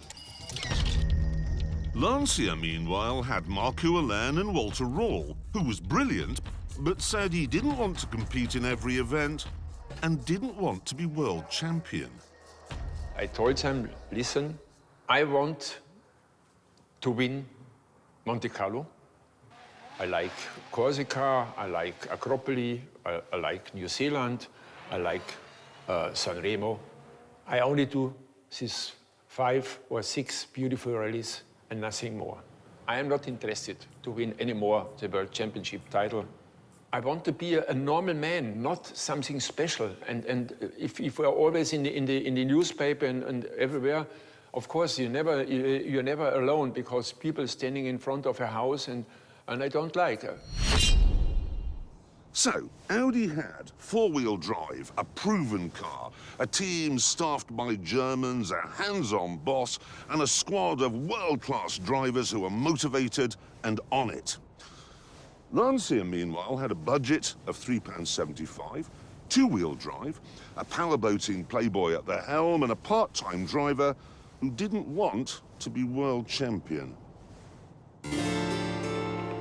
However, Lancia did have one ace up its sleeve. They'd been in rallying for ages. They'd won the championship 4 times with cars like the Fulvia and then the Stratos. So although their powerboating team boss looked like a playboy, he knew all the tricks. For example, the rules said that before you could enter a car in a rally, you had to build at least 400 examples which could be sold as road cars to customers. Now, obviously, when officials from the sports governing body turn up to check you've done that, they are going to notice if you've only made 200. So you say yes. But you see, this car park was full. So the other 200 are in a car park on the other side of town. And then you say, let's go and count those now. And on the way, why don't we stop off for a spot of lunch? You then make sure the lunch goes on for a very long time. You have a starter, a main course. So turn it into candles for 3 days, got into port. Pudding, cheese, well, when I say reverse, careered backwards. Mince, more cheese. Shame to waste the bottle. And then afterwards, you take them to another car park, which contains, miraculously, the other 200 cars. Then you had the cars themselves. The rules say they must be fitted with roll cages. But roll cages are heavy, they'll slow you down. So why not use something like this instead? It looks like a roll cage. It would pass a visual inspection every day of the week, but actually, it's made from cardboard. Look. I'm not saying Lancia actually did that. But if you examine these crashed 037s, you can see they weren't exactly strong. My family and my friends around me said, listen, why you signed for Lancia? This car is so dangerous. If you see these thin tubes and these plastic things, if you went off, then it's maybe the last accident you have. And I answered, listen, I am not planning to have an accident. However, despite Lancia's experience and Jazari's cunning, no one expected them to do well in the first round of the 1983 championship, which was held in the freezing mountains above Monte Carlo. We were very much afraid about this rally because you can find a lot of snow, ice, slippery conditions, where, of course, a mid-engine car with real wheel traction is not the best idea. So, whilst Audi prepared for the event by fettling its cars, Lancia got ready by going to the supermarket. Here they bought all the salt they could lay their hands on. They then sprinkled this on the difficult corners so that by the time their car came along, the ice was gone. And they weren't finished there. We have been also pushing local authorities taking care of the French roads, say, oh, there's a lot of ice on that road. It's very dangerous for spectators and for the drivers with all this ice. Oh, yes. And so they went and they cleaned up the route. That was fantastic. They also had another trick up their sleeve. After the icy stages were over, the Lancia stopped in the middle of the stage so the winter tyres could be changed. Now, there was nothing in the rules that said you could do this, but critically, there was nothing that said you couldn't. If you want to compete in motorsport, you must know the rules you have to face, the gray zones of the rules. And it's always a big fight, but you must try to be a bit clever. The result in Monte Carlo, then, was the exact opposite of what everyone had been expecting. Four-wheel drive and 340 turbocharged horsepower are just not enough. It's Audi sadness, Lancia joy. The two-wheel drive Lancias, on a rally famed for its slippery conditions, finished first and second.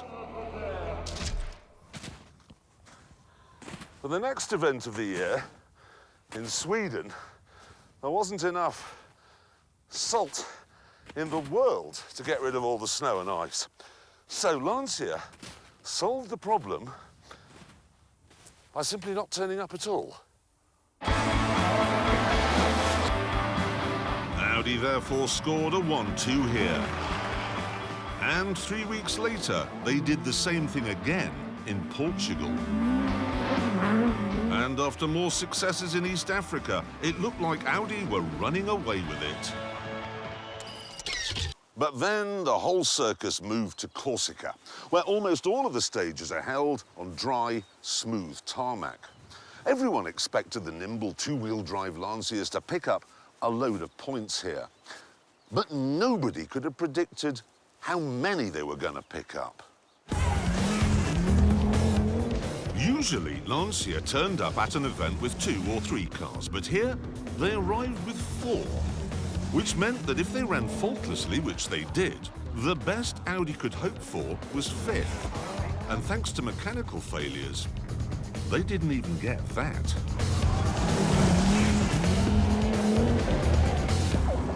With our speed, it's just like holiday. So, Lancia, with its salt and its tyre-changing antics and its flexible approach to how many cars were in the team, was back on top of the leaderboard. But then, the whole circus moved to the roughest and toughest event on the European calendar. Greece. Here, everyone knew the rough roads would cause mechanical issues. There would be breakdowns, and there were. But amazingly, they were all Audis. For Lancia, it's an impressive victory. Rawl has again driven superbly. And I won Acropoli in a Lancia. It was a result I never expected, that we even can come to the finish, because I was thinking maybe the Lancia is too light to stay in one piece for Greece. The year wore on with both teams always in contention for the championship. But then, it was time for everyone to head for the bumpy hell of Finland, and Lancia had a problem. Walter Rawl refused to go. I didn't like to go to Finland because I don't like jumps. Because, you know, if I want to fly, I would be a pilot, and not sitting in a car. That's no way.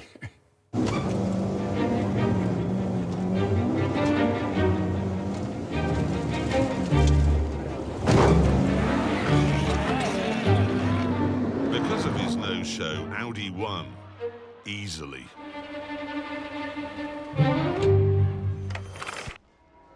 However, with only 3 rounds left, it was mathematically possible for Lancia to win the World Championship in San Remo. And that's something they really wanted to do, because San Remo, well, that's Italy. They'd be winning it in front of their home crowd. To do that, they'd have to deal with the main feature of the San Remo rally: dust. It's thrown up by a car, and a minute later, when the next one comes along, it's still there, which makes seeing where you're going a bit tricky. To try and make everything better, they fitted a team van with brushes and sent it up the course. But this didn't really work, so the drivers came up with a cunning alternative. On one stage, a minute after the German car had set off and the Lancia was supposed to go, it didn't move. So the starter went over to see what was wrong. I'm really sorry, my belt, I don't know how it's happened, it's come undone. I know, I should have done this before we came to the start line. It's my bad, really. Oh, no, they've all come undone. I feel like such an idiot. I just need to... By the time the problem had been solved, the dust, luckily, had all gone. Right, we're good to go now. Oh, no, the door. Oh, there it is. Annoyingly, the officials quickly put a stop to this boss hoggery. So, if Lancia was going to win here, on gravel, it would all be down to the skill of the driver. And boy, did Walter Rawl rise to the occasion. Looking back in my career, it was maybe my best rally in my life I have done. It was just like a dream. When I was just thinking, I want to cut this corner, don't lose 10 centimeters of road. The car was going exactly on this point, and it was flowing. It was just... nobody can beat me. And then there was the magnificent 037 itself. Driving a Lancia, it's a perfect thing, because it doing exactly what you want. It's like my shoe. It fits so perfectly. If I just think it should do this one, it has done it. With man and machine in such perfect harmony, Rawl won a staggering 33 of the 58 stages. The teams scored a 1, 2, 3, and as a result, they won the World Championship. David had beaten the 4-wheel drive Goliath, and no 2-wheel drive car would ever do that again.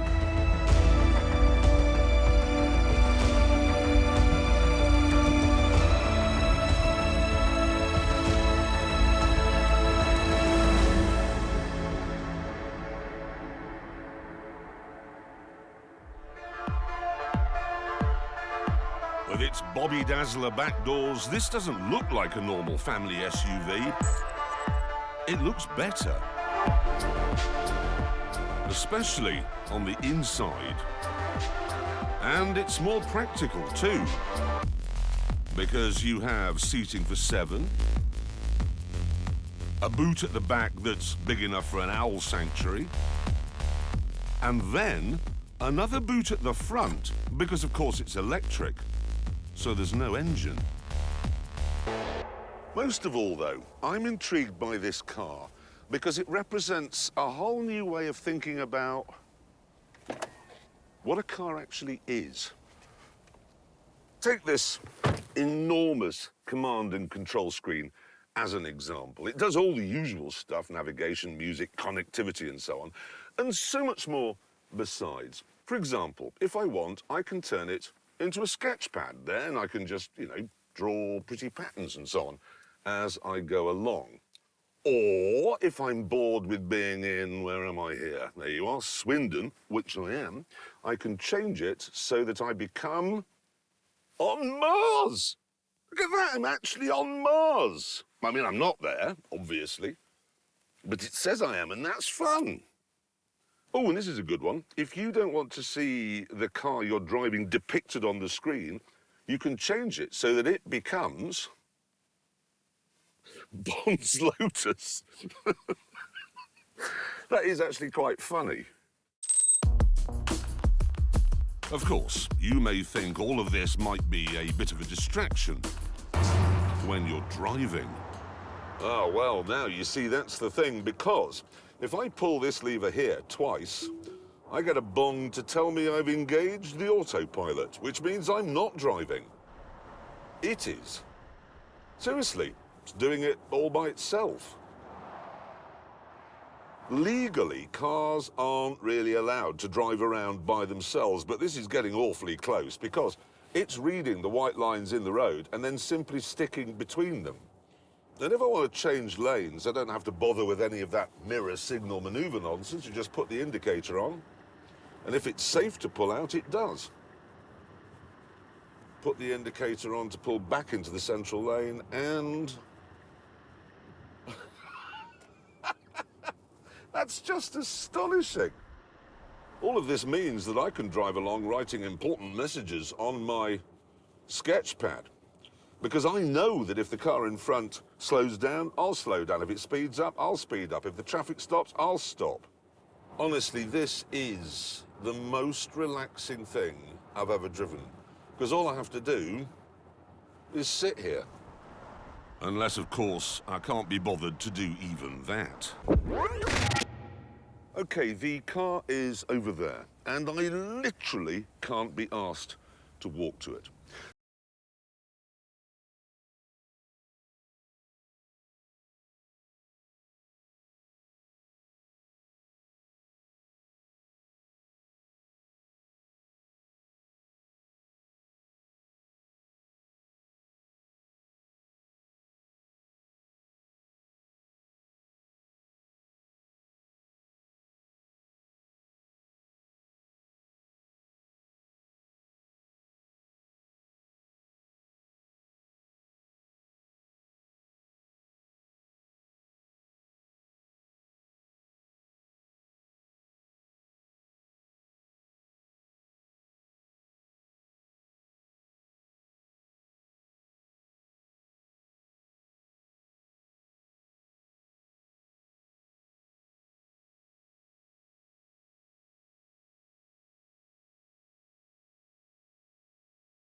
The front wheels and one at the back driving the back wheels.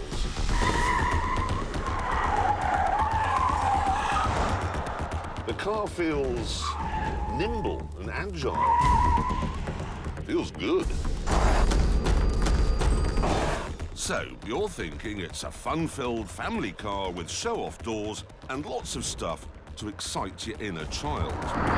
But that there's nothing here for the enthusiastic motorist. Not so fast on that one, because what I'm going to do now is drag race this family SUV against a mid-engine, V10-powered, 600 horsepower Audi R8. Right, before I do this, I'm going to engage what's called ludicrous mode. There we are. Hold on, I've got a choice. Really want to do this. No, I want my mommy. Yes, bring it on. There we are. And then, because I have the mental age of a 9-year-old, I'm going to use the warp speed graphic. And there it is. Right, good. I'm ready.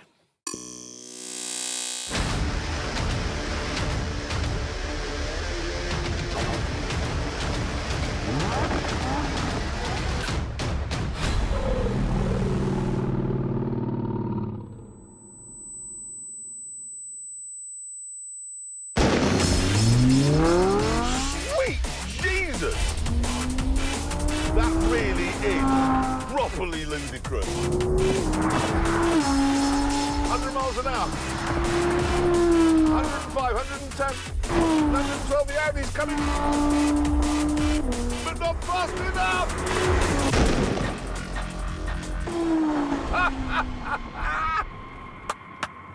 That is astonishing.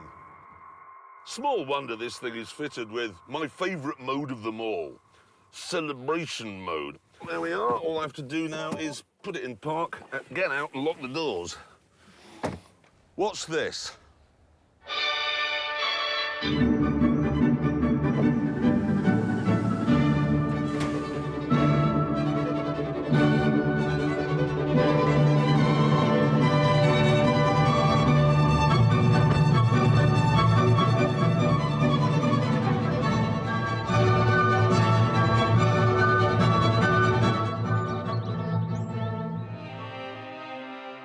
So, this may be a 2.5-ton, 7-seater PlayStation, but it'll do 0 to 60 in 3.1 seconds and has a top speed of 155. So it really does seem to be all things to all men. It's serious and light-hearted. It's sensible and daft. It doesn't feel like anything else. It doesn't go like anything else. It's fabulous. There are, however, some drawbacks. But before talking about those, Mr. Willman said I should fill the remaining 6 seats with a team of lawyers. First thing I want to talk about is range, because Tesla say this will do 351 miles between charges. But in my experience, electric cars never do the range that... How extensive is your experience, Jeremy? How many electric cars have you driven? 2. Ah. Both of them failed to do the range that the manufacturer said they would do. Because it depends on temperature, it depends on a million things. And anyway... As you've said, legally, we need to make very clear, it depends. It depends on the conditions. Most people are not driving like a maniac like you. I'm not. I'm doing 34 miles an hour. At the moment. But so that we're clear, we completely accept that this car can do 351 miles between charges, don't we? I don't know, I haven't tried it. Well, I think we should accept that if that's what Tesla says and we don't have any evidence to the contrary. What, you just take what a car manufacturer says as being gospel? Well, Vauxhall says its cars are exciting. I wouldn't wish to contradict them on television unless we had strong evidence to the contrary. Suggesting a claim of a manufacturer is untrue is not where we're going to go today, is it? All right, then. Batteries. We, on this show, have some experience of electrical fires in a crash. And this has the same sort of batteries that the Rimac had. Yeah, that was in a crash, wasn't it? Drove off an edge and rolled down 2 hillsides. What, you're saying Richard Hammond's too small to steer over the steering wheel? I'm not saying anything. I'm just saying that that was a crash. What people don't understand is that if you crash an electrical car and it has lithium-ion batteries, it could catch fire. And often the fire brigade will turn up and they've only got water on board. So as you're sitting there on fire, you're then being electrocuted. It's just something that's worth bearing in mind, isn't it? Well, I think we should make it clear that we're not suggesting that these cars have any inherent defect. I mean, look what happened with Samsung with their batteries. Oh, we're not going to start defaming Samsung, are we? I think the battery is a good analogy for libel law and reviews generally, in that you have to it has to be balanced. You must have the positive and you must have the negative. Should we bear that in mind? No, what we should bear in mind is what I've just written on the screen. I know an area we need to discuss. I think the biggest drawback with this car, actually, is the width of it. It's so wide, 79 inches, that it won't actually go across Albert Bridge in London. It really won't go across the bridge, or do you mean it won't go through a width restriction, a road narrowing? Right, so I have to say this is too wide to fit through the width restriction at the start and indeed finish of Albert Bridge. That's perfect. There is, however, one advantage to this size, especially in a supermarket car park when your Model X is full of lawyers. No, listen. Mean what you say, say what you mean. Stay That's there. the law. All right, stay there. OK, got the phone, summon mode, forwards.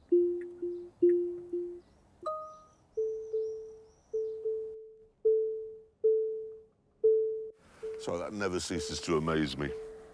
Little bit more, and stop. Right, now they can't open the doors, they're trapped, which means they can't interfere when I tell you this car's really big drawback. It's £156,000. What's the matter with you? Why do you look so miserable? I've broken my arm. Well, but if we're going to drive around a track, can I at least have one of those disabled knob things? You know. Why like on the steering wheel? Yeah, like a forklift truck has that sounds fair enough. So, whilst our colleague enjoyed his special breakfast, Richard and I attached his steering knob. There you go. And then we hit the track.